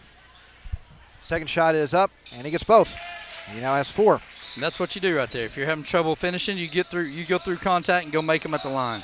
Down to a point once again, 18-17, Nettleton up. Pregram takes the ball in the front court, throws over on the left side with Moten. Moten's going to dribble up to the top, gives over to Smith on the right. He's going to pull up for the three-pointer. Good. Taylor Smith now with 7 on the night. 21-17, back to a 2-possession lead for Nettleton. 6:20 left in the half as Ince keeps into the front court. Dribbles up to the top. Goes over to the left side, gives to McLean in the corner. He's going to try for another 3. This one will not go, and the ball's going to sail out of bounds. Last touch by Rob, and it will be Nettleton's ball with 6:11 left in the half. Yeah, good job there by Hagen trying to come in and trying to get the offensive rebound. Great shot there by Ryder in the corner. He just drained that one, 2 minutes ago, and good shot there. You'd like to see him take that and continue to step into that 3. Moten with it, gives it over on the left side to Alexander. Back up top to Moten. That ball goes down into the paint. Pigram's going to go into for the layup. No good. And the rebound's controlled by Rob, and back comes Mountain Home. Just the 3rd rebound for Mountain Home in this game so far. Here is Inskeep into the front court. Dribbles to the right side, gives there to Bickford. Bickford will dribble up to the top. Back to Inskeep on the right. He's going to try for the three-pointer. No good. McLean gets offensive rebound, and he'll be fouled with 5:33 left in the half. They are going to get Darius Thompson with his first personal foul, team foul number 6 against the against the Raiders, and they called down the shot. Yeah, Woo! Yeah. Ryder was in a kind of a peculiar position right there, trying to go up, but yeah, we got the benefit of the call right there. So the first free throw for McLean is up and in, and if he can that makes it a 1-possession game once again. So 1 more for McLean to shoot. Second shot is up. And he gets both. He has 5 on the night. 21-19, Nettleton up. A little over 5.5 minutes left in this half. Moten will give it to Smith into the front court. Smith dribbles to the right side. His pass knocked away by McLean. It goes out of bounds on the far sideline. Nettleton will inbound it with 5:20 left to play in the half and 23 left on the shot clock. Yeah, good hands there by Ryder on the offensive side, or on the offside right there, getting his hands on the ball. Smith will inbound the ball to Moten. I'm sorry, actually, that is Alexander with it. Ball goes back to Smith in the left corner. He's going to dribble into the paint. Puts up the turnaround jumper. No good. And the rebound's chased down by Rob. Mountain with a chance to tie or take the lead on this possession. Here's Bickford quickly into the front court. Gives it to McLean for the 3 for the lead. Good! Ryder McLean with 8 on the night. And we have our 3rd lead change as Mounts Home's up 22-21. Yeah, good find there by Coben. Was that Kyle Coben that hit that pass over there? I think it was Bickford, yeah. Was it Bickford? Yeah, great find over there by him with having Ryder setting with his feet set right there. And Pigram loses the ball. It goes out of bounds, and that will be Nettleton's 8th turnover of the night. So Mounts Home gets the ball back, leading 22-21 with 4:42 left in the first half. It's a full court man once again for the Raiders. Here is Inskeep into the front court. Takes a screen, dribbles over toward the right side, and an offensive foul away from the ball.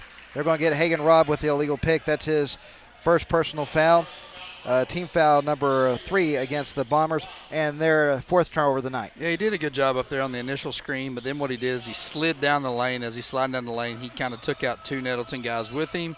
You know, it's a play, you kind of design play for that. Sometimes you get the call, sometimes you don't. Right there, call one against the Bombers. Here's Alexander giving it to Moten on the left side. Moten's going to drill into the lane. He's going to put up the turnaround jumper. No good. And the rebound's controlled by Robb for the Bombers. 6th rebound for Mountain Home. 9 so far for Nettleton. Here is Bickford across the timeline. A little over 4 minutes left in the half. Bombers with the ball up by a point. Inskeep has it now. Throws over to Bickford tries to throw it to Bickford on the left side. Ball knocked away, and it's going to be a steal and a foul as Kai Bickford is called for his first personal, team foul number 4 against Mountain Home. Pigram's going to check out the game as Deshaun Jackson comes back in for the Raiders. 3:55 let's play in the half. It is a 1-point advantage for Mountain Home. Smith goes into the lane for the running jumper. No good. Rebound controlled by McLean, but has the ball knocked away, and it's going to be a foul call against the Raiders. They're going to get Taylor Smith with his first personal foul. That is the 7th team foul, so this is going to be a 1-and-1 for Ryder McLean. Yeah, you know, as Nettleton's coach, he hates to see that right now, and he's kind of frustrated with the officials, but yet you've got 3 guys surrounded Riders. He's kind of in a tough position trying to get the rebound, and, you know, you just don't want your guys to foul right there, and Nettleton sure did. McLean with 8 points so far, 2 of 2 from the free throw line. First shot is up and good, so he does earn the bonus. There's 3:45 left in this half as McLean has 1 more to shoot. Second shot for McLean is good. Pure form there. Yep, both of them. He's now in double figures of 10, all in the second quarter. 24-21, the Bombers up on the Raiders. Here's Alexander into the front court. Throws over on the left side to Moten. Moten will give it to Smith on the right, down the corner to Alexander. Over to Moten on the left wing. He's going to drill into the lane, going in for the turnaround layup. No good. Ball is going to be knocked out of bounds. They're going to say last touch by Moten, and it will be Mount Home's ball with 3:23 left in the half. Yeah, great job there by Hagen Robb, boxing out on Jackson there. Was able to get his hands on the ball, and then, you know, they undercut him to go out of bounds. And now Deaton was going to call a timeout there on the Nettleton sideline. Will break with 3:23 left in the half. It is Mountain Home leading Nettleton 24-21. You're listening to Bomber Basketball on Classic Hits 101.7. Are you building a new house, not sure where the property lines are? Strider Consulting can help. They're a civil engineering and land surveying firm located at 1029 Highway 201 north of Mountain Home. With over 23 years in the business, Strider Consulting has the experience and expertise to bring your project to life. Visit strider.consulting to see their full list of services and request your quote today.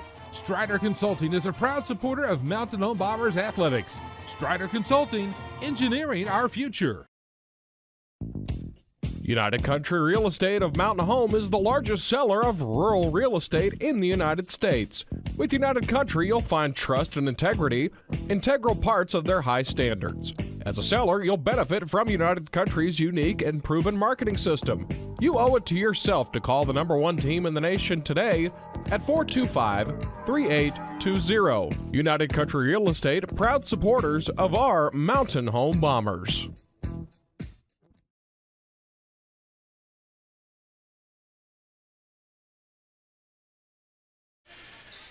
Well, Nettleton calling their first time out of the night with 3:23 let's play in the first half. Mountain Home gets the ball back, leading at 24-21. Has a chance to make it a 2-possession game with this play.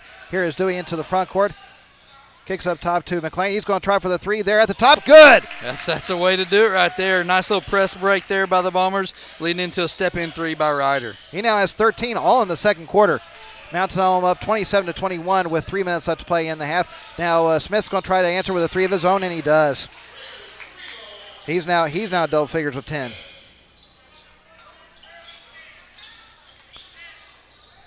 And now Mountain Home turns it over in the backcourt. Here is Smith with it. He's going to try for another 3. Why not? But this one will not go, and Dewey gets the rebound for the Bombers. So Mountain Home catches a break there. Here's Bickford with it. Throws it to McLean. Finds Robb at the right elbow. Back to McLean. Into Inskeep in the right corner. Out on the wing to McLean. He gives it to Dewey. Over to Bickford on the left side. Bickford gives it to McLean. Finds Dewey in the paint Great for the pass. layup. Off the glass, no good. And the ball's going to sail out of bounds. They're going to say last touch by Nettleton. Mountain Home will keep possession with 2:17 left in the half. Yeah, great pass there by Ryder from the top of the key up there. Really good look there. Well, Alexander and Thompson check out of the game for Nettleton as Thomas comes back in. And for the first time, Monty Cody is going to come in. And the ball go out of bounds there? Yeah, Okay. Ryder threw it just a little wide of Kai. Okay, so that is Mountain Home's 7th turnover of the night. Nettleton with 8 so far this evening. 27-24, Mountain Home up. 2:14 left to play in the half. Here is Thomas with it. Gives it to Moten. Back to Thomas on the left side. Now to Jackson. He's going to dribble into the lane, going in for the layup. No good. And the rebound's controlled. Well, ball's still being fought for. And finally controlled by Moten. He's going to kick it out to Cody. Now Jackson has it in the right corner. Back to Cody on the wing. Now he'll give it up top to Smith. Smith dribbles into the lane. He's going to play up at the free throw line for the jumper. Good. Yeah, he's a smooth basketball player, Smith is. He elevates high on his jump shots. Great looking shot there. 27-26, Mountain Home's lead back down to a point. Ball goes into the front court to Dewey. He finds Bickford on the right, finds Robb on the low block for the layup, and he'll be fouled on the way up, and he'll head to the free throw line with 1:25 left in the half. They're going to give Moten his second personal foul. That is the 8th team foul against the Raiders. So it will be a 2-shot opportunity for Hagen Robb. He is so far 2 of 2 from the free throw line with 4 points. That was a quick recovery right there by Moten, wasn't it? Yes, it was. He fell for the pump fake, and as soon as he hit the ground, he was back up and got his hands on the ball, or I guess he got his hands on Hagen's arm, but prevented a layup there so far. Robb's first free throw is missed. He has one more to shoot with 1:25 left in the half. Second shot is up, and he misses both. Rebounds knocked around and controlled by the Raiders. Nettleton with a chance to get the lead back on this play. 1:18 left to play in the half. Ball knocked away and stolen by Dewey. Back comes Mountain Home. 9th turnover against the Raiders. Ball's quickly to McLean on the left side. Finds Robb by himself in the lane for the layup. A little strong. Dewey tips it back up and in. Great pass there by Ryder.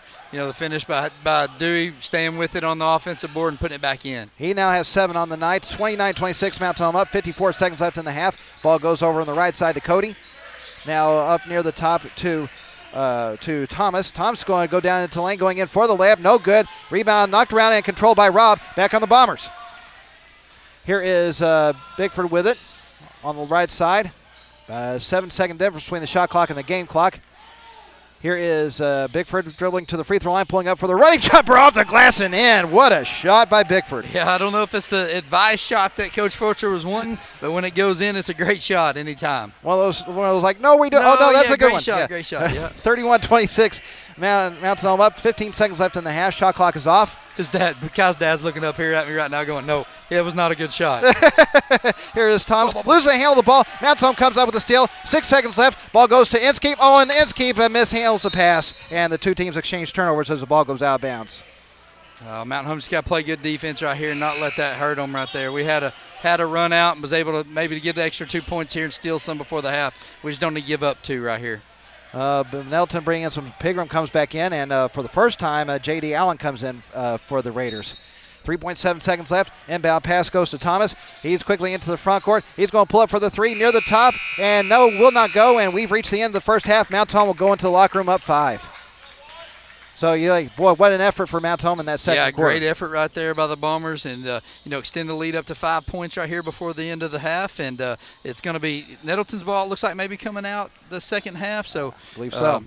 But great first half there, and great effort by the Bombers. So we will break and start the Central Heating and Cooling halftime show in just a moment. Right now, Mountain Home up on Nettleton, 31-26. You're listening to Bomber basketball on Classic Hits 101.7.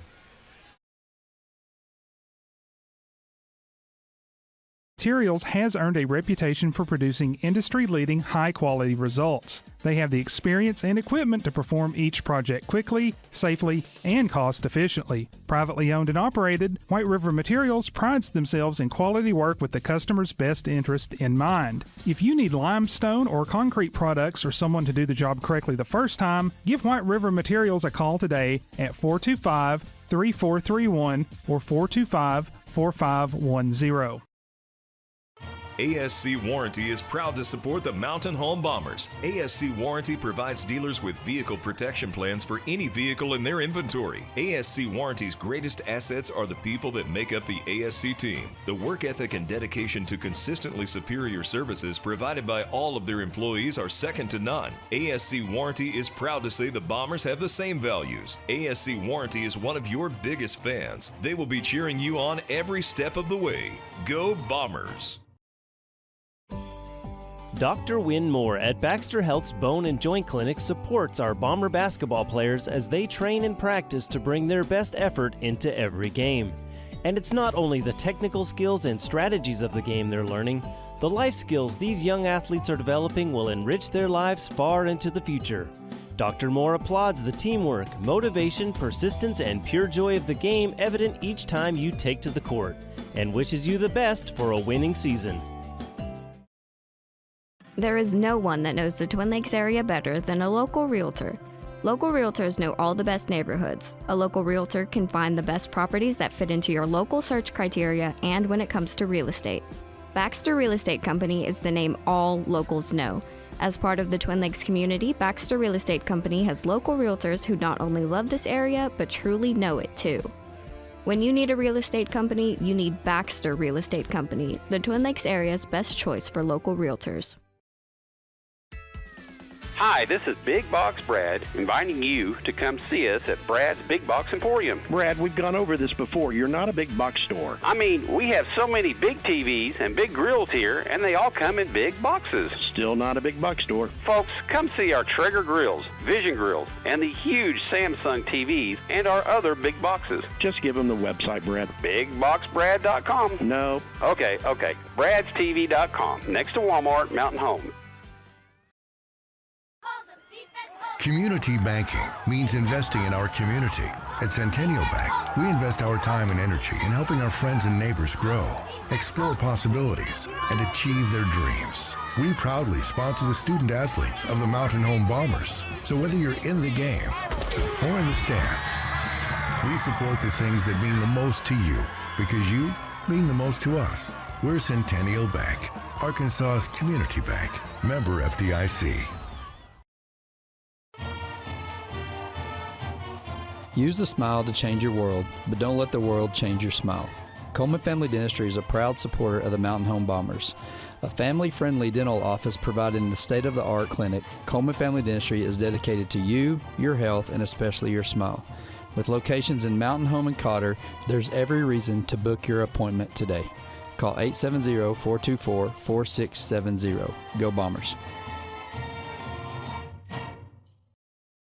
Since 1965, Harold Tucker Auto Parts has been serving the Twin Lakes area. Thank you, Twin Lakes area. See Harold Tucker Auto Parts for parts both foreign and domestic, from parts for automobiles to parts for mowers. They have custom-built hydraulic hoses and welding supplies too. Open Monday through Friday, 7:30 to 5:30. Harold Tucker Auto Parts, your bumper-to-bumper auto specialist. Family-owned and 3 generations strong. Harold Tucker Auto Parts, proud to sponsor the Mountain Home Bombers. 810 South Street, Mountain Home, 425-5040. It's time for families to enjoy the school sports scene once again. Everyone from Knox Orthopedics at number 3 Medical Plaza wishes our many area athletes not only a winning season, but an injury-free season as well. If the unexpected should occur, however, Knox Orthopedics' 4 highly qualified orthopedists, Drs. Knox, Rawls, McConnell, and Franklin, can evaluate, diagnose, and successfully treat your injuries to get you back doing what you love sooner rather than later. Yes, they can fix that. Check them out at knoxorthopedics.com. Are you building a new house, not sure where the property lines are? Strider Consulting can help. They're a civil engineering and land surveying firm located at 1029 Highway 201 north of Mountain Home. With over 23 years in the business, Strider Consulting has the experience and expertise to bring your project to life. Visit strider.consulting to see their full list of services and request your quote today. Strider Consulting is a proud supporter of Mountain Home Bombers athletics. Strider Consulting, engineering our future. United Country Real Estate of Mountain Home is the largest seller of rural real estate in the United States. With United Country, you'll find trust and integrity, integral parts of their high standards. As a seller, you'll benefit from United Country's unique and proven marketing system. You owe it to yourself to call the #1 team in the nation today at 425-3820. United Country Real Estate, proud supporters of our Mountain Home Bombers. White River Materials has earned a reputation for producing industry-leading high-quality results. They have the experience and equipment to perform each project quickly, safely, and cost-efficiently. Privately owned and operated, White River Materials prides themselves in quality work with the customer's best interest in mind. If you need limestone or concrete products or someone to do the job correctly the first time, give White River Materials a call today at 425-3431 or 425-4510.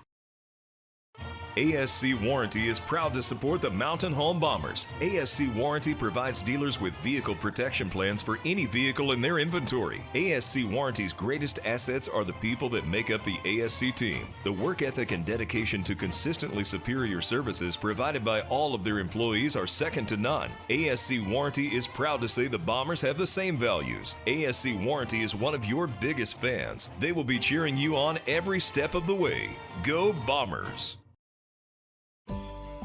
Dr. Wynn Moore at Baxter Health's Bone and Joint Clinic supports our Bomber basketball players as they train and practice to bring their best effort into every game.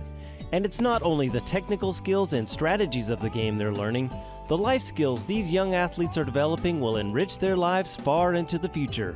Dr. Moore applauds the teamwork, motivation, persistence, and pure joy of the game evident each time you take to the court, and wishes you the best for a winning season. There is no one that knows the Twin Lakes area better than a local realtor.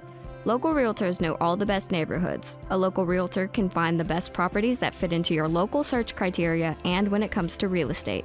Baxter Real Estate Company is the name all locals know. As part of the Twin Lakes community, Baxter Real Estate Company has local realtors who not only love this area, but truly know it too. When you need a real estate company, you need Baxter Real Estate Company, the Twin Lakes area's best choice for local realtors. Hi, this is Big Box Brad, inviting you to come see us at Brad's Big Box Emporium. Brad, we've gone over this before. You're not a big box store. I mean, we have so many big TVs and big grills here, and they all come in big boxes. Still not a big box store. Folks, come see our Traeger grills, Vision grills, and the huge Samsung TVs and our other big boxes. Just give them the website, Brad. BigBoxBrad.com. No. Okay. Brad'sTV.com. Next to Walmart, Mountain Home. Community banking means investing in our community. At Centennial Bank, we invest our time and energy in helping our friends and neighbors grow, explore possibilities, and achieve their dreams. We proudly sponsor the student athletes of the Mountain Home Bombers. So whether you're in the game or in the stands, we support the things that mean the most to you because you mean the most to us. We're Centennial Bank, Arkansas's community bank. Member FDIC. Use the smile to change your world, but don't let the world change your smile. Coleman Family Dentistry is a proud supporter of the Mountain Home Bombers. A family-friendly dental office providing the state-of-the-art clinic, Coleman Family Dentistry is dedicated to you, your health, and especially your smile. With locations in Mountain Home and Cotter, there's every reason to book your appointment today. Call 870-424-4670. Go Bombers.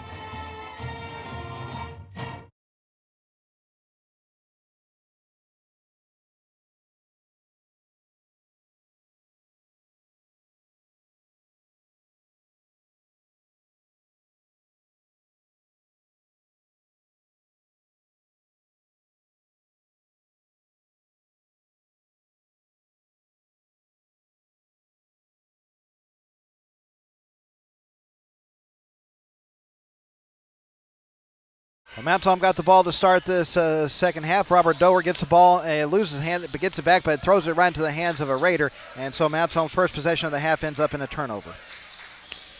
Back come the Raiders here. Smith with it on the left side. He's going to pull up for the three. On the wing, no good. And offensive rebound for Moten, and looks like he'll be fouled right after the board. They're going to get Coben Inskeep with his first personal foul. First team foul against Mountain Home here in the second half. You know, Matt, at halftime, you got to hear us talk. Coach Leonard, he had to take the girls' bus back. It is semester test for these athletes, and so he made sure he got them back early so they could get back and study for their semester test for tomorrow. And Nettleton's going to turn it back over as the ball went to Thomas, but he mishandles the pass, and it goes out of bounds on the near sideline. You know, there's this third quarter. Let's see if the Bombers can extend this lead. We were just talking about what's the mental side of things do when you get down, you know, more than 2 scores or more than 2 possessions here. And let's see if the Bombers can extend this lead a little bit right here and put some pressure on Nettleton. Well, Nettleton went with his own press that time. Ball goes into Dover. He's going to go in for the layup. He's going to be fouled on the way up as it hits the front of the iron. Does not go. So it's going to be a 2-shot opportunity for Robert Dover. They're going to give Deshaun Jackson his third personal foul. First team foul against the Raiders. So Robert Dover at the free throw line for the first time tonight. He has yet to score in this game. First shot is up and good. So if he gets this next one, it'll actually be a 3-possession game. Yeah, you know, kind of nice little set play. We always run this play where we kind of run down the baseline and hit the corner 3 there, and you know that's out there in film, and we did a really good job of running that baseline there and then curling Dover right underneath it for the layup. Potential layup. Jackson checks out of the game. Darius Thompson comes in. Dover gets both free throws. It's a 7-point lead for the Bombers as we're almost a minute into the second half. Let's play some good, solid defense here like we saw this weekend at Stratford and see if we can get some quick shots and then rebound. Ball goes to Pregame in the paint. He's going to put up the layup. Will not go, but he draws contact, and now he'll head to the free throw line with 6:56 left to play in the third quarter. Robert Dover picks up his third personal foul, second team foul against the Bombers.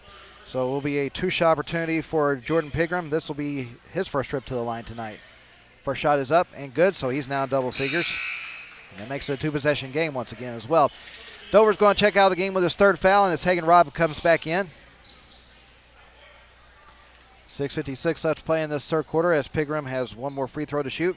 Second shot is up, hits the front of the iron and falls in. He now has 11. Got a little zone press here from Nettleton. It's kind of a different than we saw from the first. They were in man press early, and now they're kind of in a little 2-on-2 zone press here. McLean does get into the front court. Throws over to Inskeep on the right side. Finds Bickford on the low block. Tries to throw it to Robb in the paint. He couldn't handle the pass that was behind him, and Pigram comes up with a steal. Yeah, that's one that Kai wish he had back. If he'd have saw him about a half a second sooner, he could have hit him running right down the lane for a layup. Here's Moten with it, and he's going to be called for the charge. Good job by Coben Inskeep to draw that contact. That is Moten's third personal foul, team foul number 2 against Nettleton, and their 12th turnover of the night. 6:27 left to play in. Oh, they're going to call a warning, I guess, on Deaton there on the Nettleton sideline. Yeah, he's been in the ref's ear all night, and I think they finally had enough of it. Yep. So here's McLean giving it to Inskeep. Try to throw it into the front court, but it was stolen by Thompson, and back come the Raiders. Here is Thomas going up for the 3 in near the right corner. He gets it, and now Mountain Home is going to call timeouts. So we will break with 6:08 left to play in the third quarter. It is Mountain Home leading in Nettleton 33-31. You're listening to Bomber Basketball on Classic Hits 101.7. Hi, this is Big Box Brad, inviting you to come see us at Brad's Big Box Emporium. Brad, we've gone over this before. You're not a big box store. I mean, we have so many big TVs and big grills here, and they all come in big boxes. Still not a big box store. Folks, come see our Traeger grills, Vision grills, and the huge Samsung TVs and our other big boxes. Just give them the website, Brad. BigBoxBrad.com. No. Okay. Brad'sTV.com, next to Walmart, Mountain Home. 33-31. Hey, Matt. Yeah. Oh, you still have one.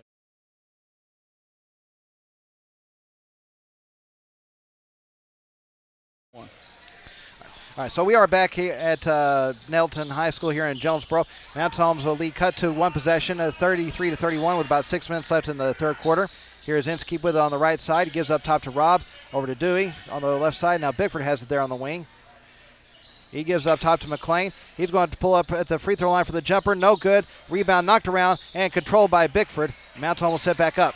Yeah, it was one of those deals right there. Hagen Robb, he didn't get the offensive rebound but got a hand on it enough to let Mountain Home have the possession. And now Thomas is able to, Smith is able to pick the pocket, and he goes back the other way for the layup. He can't get it to go, and Mountain Home comes up with the rebound, but then they commit another turnover. So now McGee Harris coming in for Mountain Home Ryder McLean comes in. Blaine Tate's also going to come in, checking in for Kobaninski. That ball, by the way, went out of bounds. I failed to mention that. So less than 5.5 minutes left to play in the third quarter. It is a 2-point lead for Mountain Home. Ball goes to Pigram on the low block. He's going in for the layup. They're going to count the basket. No, they're going to say it was on the floor. So Hagen Robb picks up his second personal foul. 13th foul against the Bombers here in the second half. Yeah, it looked like Pickram kind of did a little hook right there on Hagen, and but they looked like got Hagen with the hands first. And now another foul is going to be called on Mountain Home. We're going to get Blaine Tate with his first personal foul. That's the 14th foul against the Bombers. So another fresh 35 for Nettleton underneath their basket. They have a chance to tie or take the lead on this possession. Here is Alexander with it. He's going to give it to Pigram. He's going to go into the lane. He's going to be called for the charge. Yeah, he just lowered his shoulder and went right through the middle of Hagen Robb right there. That's Pigram's second personal foul. 13th foul against the Raiders, and their 13th turnover of the night. Both teams with 13. And now a stoppage of play. So I guess the scores table may want to make sure they got who that foul was on, and it is on Pigram. So Mountain Home gets the ball back, leading 33-31. 5:08 left to play in the third. Now, Nettleton going with his own press once again. Here is Harris, throws it into the front court to Tate, gives it to Dewey. Dewey has the ball knocked away, but foul is going to be called also on Smith here for the reach-in. That's his second personal foul. 14th foul against the Raiders. Yeah, Nettleton's coach down here just shaking his head. I don't know how he can disagree with that foul. He ran right through the middle of Dewey, trying to get the steal right there. Bombers doing a good job handling the pressure right now for Nettleton.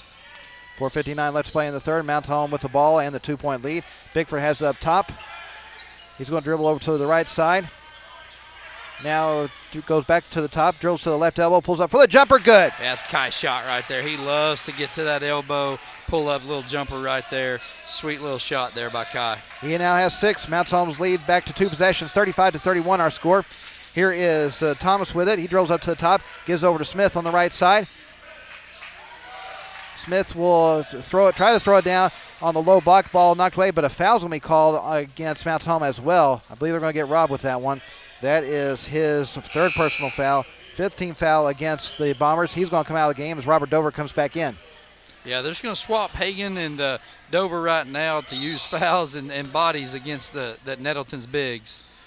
Ball goes into Thompson, now to Smith. He goes into the lane for the running jumper. No good. Pigram's offensive rebound. He goes back up, and he'll be fouled on the way up and head to the free throw line with 4:22 left to play in the third. Robert Dover, that's number 4 on him.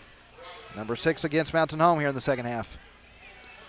4:22 left to play in the third as Pigram is back at the free throw line. So far, he's 2 of 2 with 11 points. First one will not fall here, though. Levi Uchman's going to come in for Mountain Home, replacing Robert Dover, and Ryder McLean's also going to come back in as McGee Harris heads back to the bench. So Pigram with one more free throw to shoot. Right now he has 11. Second shot is up. He misses both, and the rebound's controlled by Dewey. Back comes Mountain Home. Ball goes to Bickford on the right side. Throws up top to McLean. To Dewey at the free throw line. He's going to put up the turnaround jumper. Good. Yeah, good little shot right there. Nice pass by Ryder for Dewey. Hey, way to face up and turn around. Next time he can pump fake that guy and take him to the hole. 9 on the night for Dewey. Ball goes down to Thompson. Now up top to Pigram. He's going to try for the three-pointer. Good. I don't know if there's anything he can't do, is there? It doesn't seem like it. And now he now has 14, and Nettleton quickly calls timeout. We'll break with 3:54 left to play in the third. It is Mountain Home leading Nettleton 37-34. You're listening to Bomber Basketball on Classic Hits 101.7. Hi, this is Big Box Brad, inviting you to come see us at Brad's Big Box Emporium. Brad, we've gone over this before. You're not a big box store. I mean, we have so many big TVs and big grills here, and they all come in big boxes. Still not a big box store. Folks, come see our Traeger grills, Vision grills, and the huge Samsung TVs, and our other big boxes. Just give them the website, Brad. BigBoxBrad.com. No. Okay. Brad'sTV.com, next to Walmart, Mountain Home.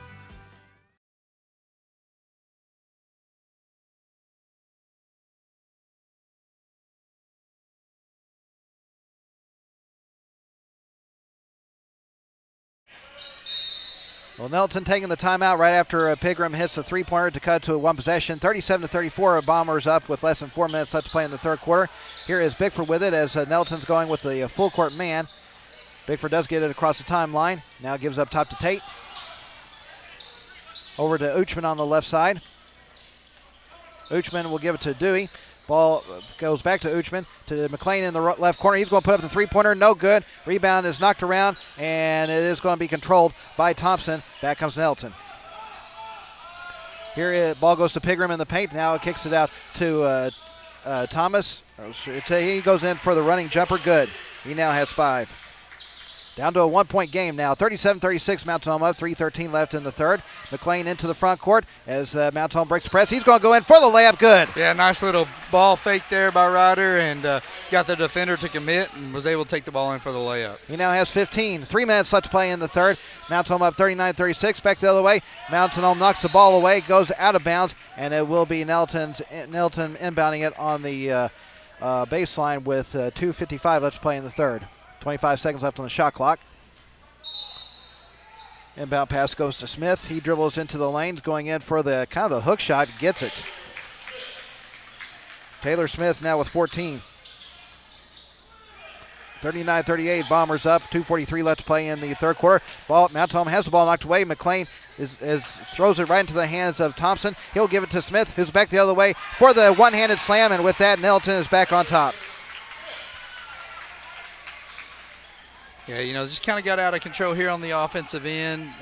Bombers need to settle down right now, not let this pressure get to us, and lead us some quick run-outs. Tate's going to try for the three near the right corner. Will not go. And the rebound's going to be chased down by Uchman. But he's going to have his pass knocked away and stolen by Thompson. He's going to go into the lane for the layup. He can't get it to go. And a foul's going to be called on the rebound attempt against Mountain Home. Who are they going to get? They're going to get Blaine Tate with his second personal foul. That is the 17th foul. So this is going to be a 1-and-1 for Jordan Pregame. He's so far 2 of 4 from the free throw line with 14 points. Coben Inskeep and McGee Harris coming back in for Mountain Home as Blaine Tate, Blaine Tate and Ryder McLean head to the bench. Uchman was about to go as well. Yeah. Yeah, right now Nettleton has sped the Bombers up on our offensive side of things. We've led some easy turnovers to some runouts right here. Bombers just need to settle down and get a good shot on the offensive side when we get back down there. Pigrame's first free throw is up and in, so he does earn the bonus. In 2:08, let's play in this third quarter. Right now it's a 2-point lead for Nettleton, but Pregame with one more free throw to shoot, and he does get both. He kind of brings that ball down to his hip, doesn't he? Shoots that ball from the side over there. Yep. 15 on the night for Pregame. It is 41-39, Nettleton up, 42-39, I'm sorry. And Mountain Home has the ball knocked away in the backcourt. It goes out of bounds, and the Bombers will inbound on the near sideline as they trail by 3. Harris will trigger an inbound pass right next to the Raider bench. Gets into Inskeep.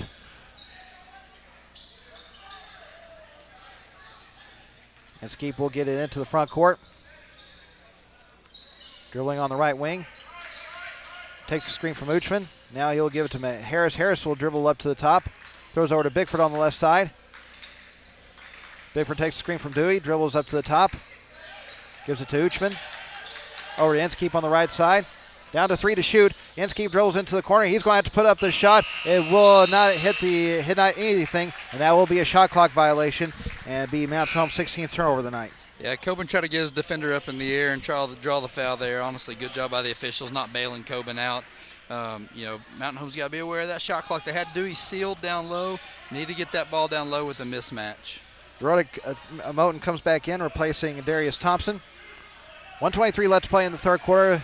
Nettleton with a chance to make it a two-possession game. Here is Thomas with it. Going to give it up top to Pigram.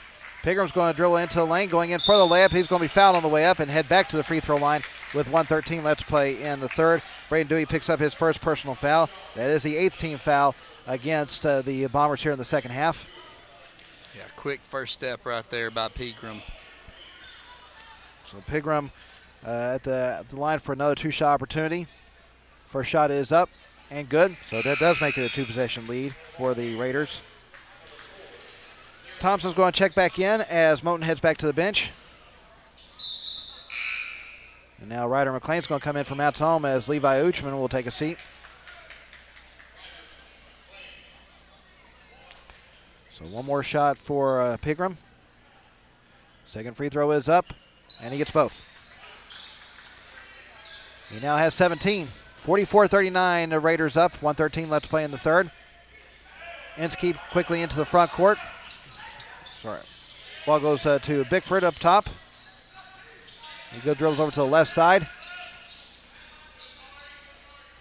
Still there on the wing. Almost has his pocket picked, but he's able to kick it up top to Harris. 54 seconds left to play in the third quarter. 15 left on the shot clock. Ball goes over to Inskeep on the right side. He'll take the screen, dribble into the lane, tries to throw it to Dewey. He has the ball stolen, and now Mount Home comes up with a steal of their own. And back the other way, it looks like an offensive foul against Mountain Home. Yeah, McLean was trying to come in there. He kind of extended that elbow out just a little bit, right there. I think it was Thomas that took that, for Nettleton there, and he did just kind of stand there waiting on him. Good job there. That is McLean's first personal foul, 19th foul against Mountain Home here in the second half. Ball back the other way. Thomas is going to go up for the three-pointer. Will not go, and Mountain Home gets the rebound. Mountain Home needs to get a good shot right here at the end of the quarter. Going into this fourth quarter, maybe get this down to a one-possession game. Shot clock is off. 20 seconds left to play in the third. Here is Inskeep with it on the left side. Gives it up top to Bickford. Down to 15. Bickford just inside the half-court stripe. Ball goes over to McLean on the left side. Down to 8. McLean dribbles to the free throw line. Looked like he was trying to draw a contact. He put up the shot, and they're going to say it was a touch. It was going to say it wasn't a foul, but it was last touch by Nettleton, so Mountain will keep possession with 5.1 left in the third. It either had to be a block shot or a foul, but it couldn't be neither. Yeah. So Moten's going to check out of the game as Thompson comes back in. Harris will turn an inbound pass on the baseline, throws it into Dewey, and he's going to be fouled. That play took 1.3 seconds off the clock. They're going to get Jordan Pigram with his third personal foul. That is the 5th team foul against Nettleton. So Mountain will inbound once again on the baseline. Deshaun Jackson coming back in as Jordan Pigram will head to the bench. 3.8 left to play in the quarter. Harris will turn into the inbound pass once again. Gets it to Bickford in the left corner. His three-pointer is blocked. He's going to be fouled too. And he's going to go to the line for 3 free throws with 1.9 left to play in the third. Yeah, Smith got up and blocked the shot. It wasn't on the shot that he did, but he ran right through the middle of Kai after he got the shot blocked. That's Taylor Smith's third personal foul, team foul number 6 against Nettleton. So Kai Bickford at the line for a 3. First shot is up and good. Oh, they're going to say it was a long 2. No, they're giving him 3 shots. Oh, okay. Yeah. You're right. So second free throw for Bickford will not go. And so he does have one more to shoot to try to make it a one-possession game. Bickford's third shot is up. Good. He gets 2 of 3. He now has 8. 41. Ball goes into Smith. He's going to try one last shot at the buzzer, who almost went in. But good look there for Nettleton. Nettleton will go into the fourth quarter leading by 3. We've got 8 minutes left to play in this one. It is Nettleton leading Mountain Home 44-41. You're listening to Bomber Basketball on Classic Hits 101.7. White River Materials has earned a reputation for producing industry-leading, high-quality results. They have the experience and equipment to perform each project quickly, safely, and cost-efficiently. Privately owned and operated, White River Materials prides themselves in quality work with the customer's best interest in mind. If you need limestone or concrete products or someone to do the job correctly the first time, give White River Materials a call today at 425-3431 or 425-4510. ASC Warranty is proud to support the Mountain Home Bombers. ASC Warranty provides dealers with vehicle protection plans for any vehicle in their inventory. ASC Warranty's greatest assets are the people that make up the ASC team. The work ethic and dedication to consistently superior services provided by all of their employees are second to none. ASC Warranty is proud to say the Bombers have the same values. ASC Warranty is one of your biggest fans. They will be cheering you on every step of the way. Go Bombers!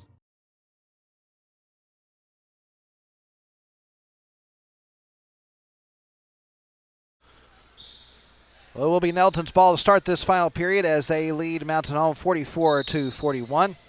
Inbound pass will be triggered in by Smith into Thomas, and we're back underway. Thomas into the front court, Mountain Home in a man-to-man. Ball goes to Pregame. Now Jackson has it. Over on the right wing to Moten. Up top to Smith. He drills to the right elbow, pulls up for the jumper. Good. Taylor Smith with 18 on the night. Yeah, kind of a double curl screen right there. You got Pregame coming down first, and then following right there behind him is Smith. And Bombers going to have to know that that's their two threats. And who do you stop? Do you stop one or do you stop two? They both have 18. Here's Bickford with it on the left wing. Gives up top to Dewey. Dewey's going to drill to the right elbow. Throws over to Harris on the right side. He's going to try for the three-pointer. Will not go. And the rebound will be knocked out of bounds by Moten. And Mountain Home will keep possession with 7:20 left in the game. McLean will trigger the inbound pass on the baseline. Gets into Bickford near the right corner. He's going to dribble toward the elbow. Pulls up for the jumper. No good. And Thomas is there for the rebound. He throws it into the front court to Smith, who goes in for the layup. Good. Yeah, it was like a receiver going for a pass right there. Just kind of jumped over the top of Ryder and caught it on the go. Ryder got a hand on it, but not enough to deflect the pass. 20 on the night for Taylor Smith. 48-41. It's a three-possession lead now for Nettleton as we have less than 7 minutes left to play in this game. Ball goes to Harris on the right side. He'll give it up top to Dewey. He's going to try for the three-pointer. Good! Braden Dewey now in double figures with 12. Good answer there for the Bombers. Need a good defensive stop. Oh, it's off White's foot. Yep, there you got, just as you said it, the McLean knocked the ball, and then it hit the foot of Moten and goes out of bounds, and that will be Nettleton's 15th turnover of the night. Now Tom with a chance to make it a one-possession game here on this play. Here's Harris with it on the right side. 6.5 minutes left to play in the game. 20 seconds left on the shot clock. Bickford drills up to the top. Tries to throw it to Dewey. Ball is knocked away and is stolen by Thomas. Back comes Nettleton. And Thomas going to go into the lane. His shot was blocked. Goes out of bounds, and it'll be Raiders ball with 6:18 left to play in the game. Yeah, you like the look down here by Kai getting the ball inside to Dewey, but you don't like the angle. Kai kind of shied away and went to the top of the key. You'd like to see him drag that on down towards the end line here, get a better angle to feed Dewey. Smith takes an inbound pass. Immediately puts up the three on the left side. No good. Ball is knocked out of bounds. And Moten smartly knocks off the body of Dewey, and it goes out of bounds. So Nettleton once again inbounded with 6:11 left in the play. Yeah, good play right there by Nettleton. Both guys were in the air, and they were both hand fighting for the ball. Moten just knocked it right off of Dewey there. So Smith will inbound it to Jackson. Now Moten has it on the left wing. He's going to drill to the low block, going in for the layup, off the glass and in. Moten now with 7 on the night. 50-44, Raiders up, less than 6 minutes left to play. Bickford into the front court. He'll dribble up to the top.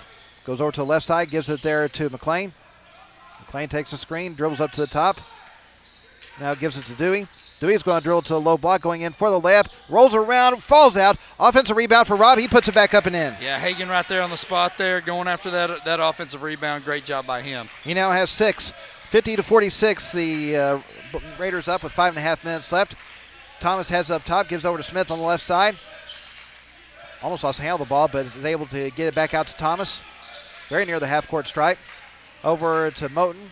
Moten will drill toward the right wing. Gives it to Pregame near the elbow. Over to Thomas. He's going to try for the three on the left side. Rolls around and falls in.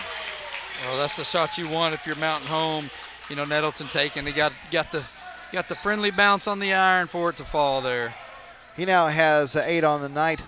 53-46. Nettleton up. 4:56. That's playing the game. And now, we stepped on the sideline. I didn't realize how close he was. I guess. Yeah, I guess as he back up there, he got it on the sideline there. 20th turnover against Mountain Home. Robert Dovers comes back in for the Bombers as Hagen Robb will take a seat.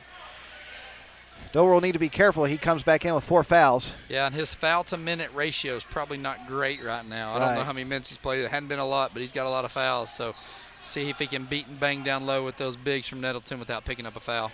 Ball goes over to Moten on the right side. It's a 7-point Raider advantage. Now to Pregame in the corner. Back to Moten. He dribbles between 2 defenders, and he's called for the travel. That will be the 16th turnover against the Raiders.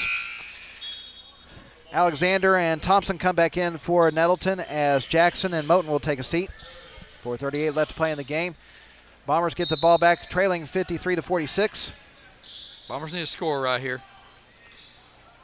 It's a full court man for Nettleton as Bickford gets into the front court. Dribbles over toward the left side. Now gives it there to McLean on the wing. McLean will dribble toward the free throw line, gives it to Maharis. He dribbles into the corner, pulls up for the jumper. No good. Offensive rebound for Dewey. He puts it back up. He can't get the foul to go. And this time Nettleton comes up with the board, and it will be Thompson being fouled in the backcourt. It's going to be Dover's 5th right there, I think.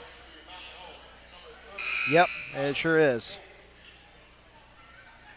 So Robert Dover will spend the final 4:14 on the bench after picking up his 5th personal foul. That is the 10th team foul, so it's going to be a 2-shot opportunity for Darius Thompson. Let's see, was it Hagen Robb that checked back in for him? Okay. Yep, Robb came in. So Thompson's first free throw is up. No good. He's still looking for his first point tonight. And now it's a 7-point lead, but Thompson still has one more free throw to shoot. Second shot is up. No good. He misses both. Pregame gets offensive rebound, though.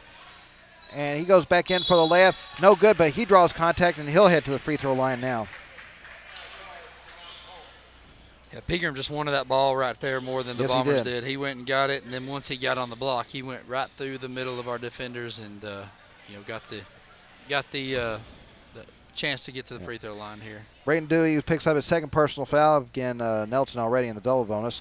Right now, Pregame 6 of 8 from the free throw line with 18 points. First free throw here is up and in. So one more to shoot with 4:10 left to play in the game. Second shot is up. Bounces around and falls in. He now has 20. 55-46, Nettleton up. Bickford with it. In the backcourt, it's full court man once again. 4 minutes left to play in the game. Bickford across the timeline to beat the 10-second count. Robb has it now on the right wing. His pass knocked away and stolen by Thompson. He's back the other way going in for the layup, and it will be fouled on the way up and head to the free throw line with 3:50 left. McGee Harris picks up his first personal foul. So yeah, you heard Coach Fulcher in that last kind of timeout with the Bombers. He's like, look, we played Nettleton ball for 3 minutes, and they were able to extend the lead on there. They sped us up. We were doing things like driving into double teams and doing things that we normally don't do. And right now, Nettleton still has us sped up, and they're just not able to make their free throws. Mountain Home needs to take advantage of that on the offensive end. Thompson's now 0 for 3 from the free throw line. Harris will check out of the game, being replaced by Blaine Tate. So one more free throw for Thompson to shoot to try to make it a double-digit lead for the Raiders. Second shot is up. Will not go. He misses both. Offensive rebound for Smith. He goes back up. He can't get that to go. And then he'll be fouled back on the way up. And he's going to go to the free throw line now. That's 2 times in a row there. We've got missed free throws, and Nettleton just wanted the ball more than the Bombers, and we're just outworked just to get it on the lane. Dewey picks up his 3rd personal foul. So it will be Smith at the free throw line for the first time tonight. He has 20 points so far this evening. First shot is up and in, and that makes it a double-digit lead and a 4-possession game.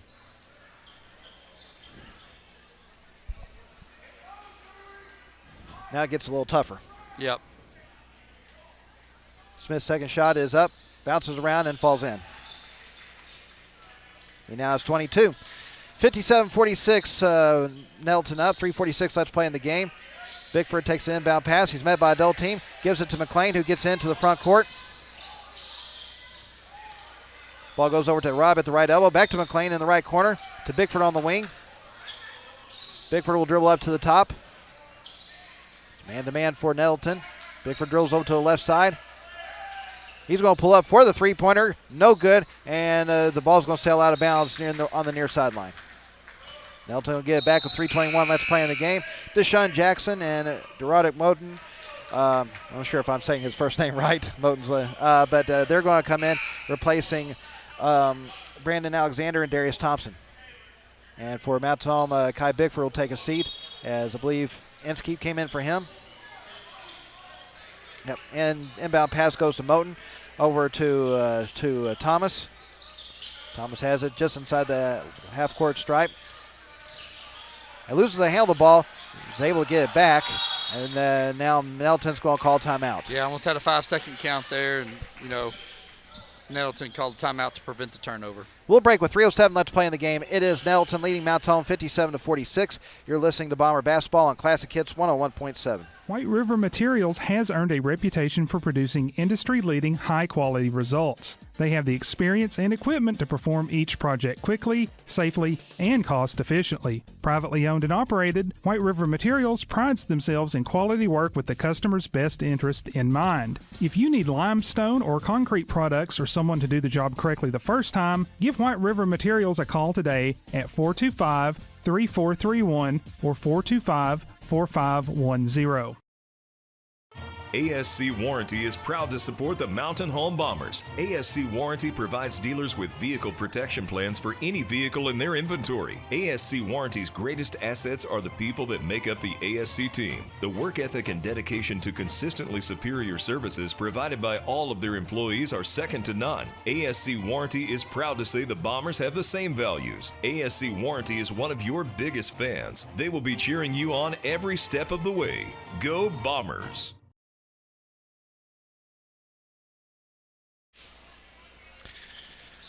3:07 left to play in the game. It is Nettleton taking the timeout as then coming out.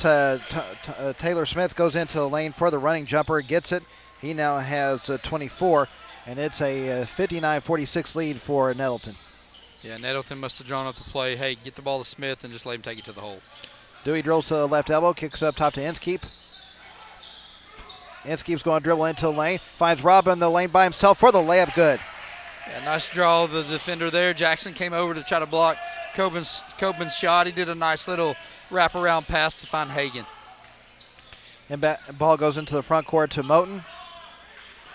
Now Pregame has it. Back to Moten. 2:22 left to play in the game. Ball goes over on the right side to Thomas. Back to Moten. Back to Thomas.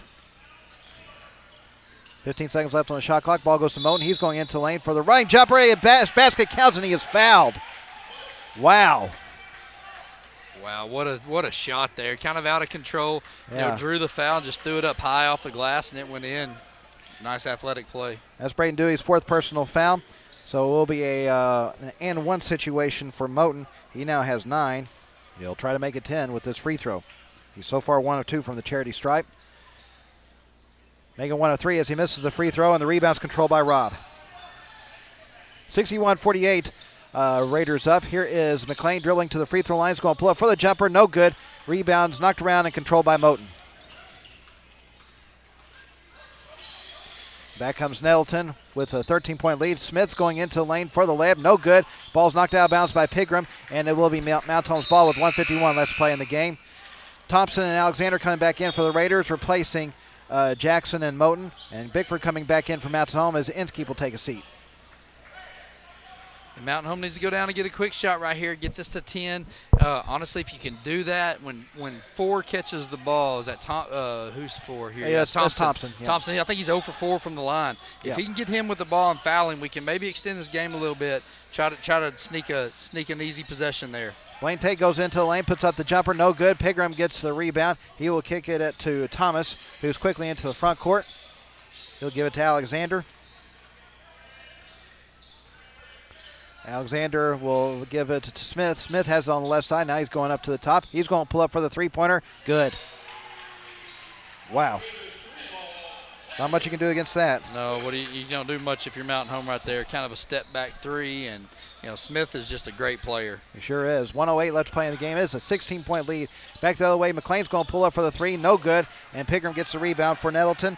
They're looking to add to their 64-48 advantage. And Smith is quickly back to the other way, going in for the layup. No good. And so it's going to be a jump ball or a foul? Looks like they're going to get a foul maybe on Mountain Home. Yep. They are going to get Ryder McLean with his second personal foul. And it's going to be Thompson, isn't it? Yep. That's the one you wanted on the free throw line. He is so far 0 of 4 with no points. 55.3 seconds left to play in the game. His first free throw, well, he finally hits one. He hits one, doesn't it? Yeah. If you're Mountain Home, you're going to look at this game. You're going to look back. 1 at turnovers, 2 at rebounds. I think, how many offensive rebounds did we have, especially when that game was close there on the free throw line, where they were able to just kind of outwork us and go get the board and get some extra possessions right there. Well, it looks like both teams are bringing in mass substitutions now, and pretty much saying this game is over. So 55. So Thompson does have one more to shoot. And if he hits it, he'll be replaced by Will Blackwood. Also coming in was Braylon King. And let's see if I can find else. Free throw will be missed. They're going to go ahead and stop play. So to get Blackwood in, Monty Cody's also comes back in for Nettleton. Yeah. And J.D. Allen as well. Here is Mounts Home with their several substitutions. Uchman has it. He's going to give it to Braxton Carson, who dribbles to the elbow. It goes cross court to Jackson Brewer. Now Carson has it in the right corner. His pass is mishandled, and ball's going to be knocked away and is stolen by Nettleton. 28 seconds left to play in the game. Putting up the three on the left side is Cody, and he gets it. Monty Cody with his first 3 points of the night. Back comes Mount Home, 68-48. Carson's going to try to answer with a three of his own, and he does. Yeah, good shot there by Braxton Carson. We got Tyler Podwaski in for Mountain Home, and Snow in also. Yep. And Brewer, and that's going to be a wrap on this one. Yes, like. It is. It was going to be a 17-point victory for Nettleton. Our final score, the Raiders defeat Mountain Home 68-51. We'll check our final numbers in just a moment. You're listening to Bomber Basketball on Classic Hits 101.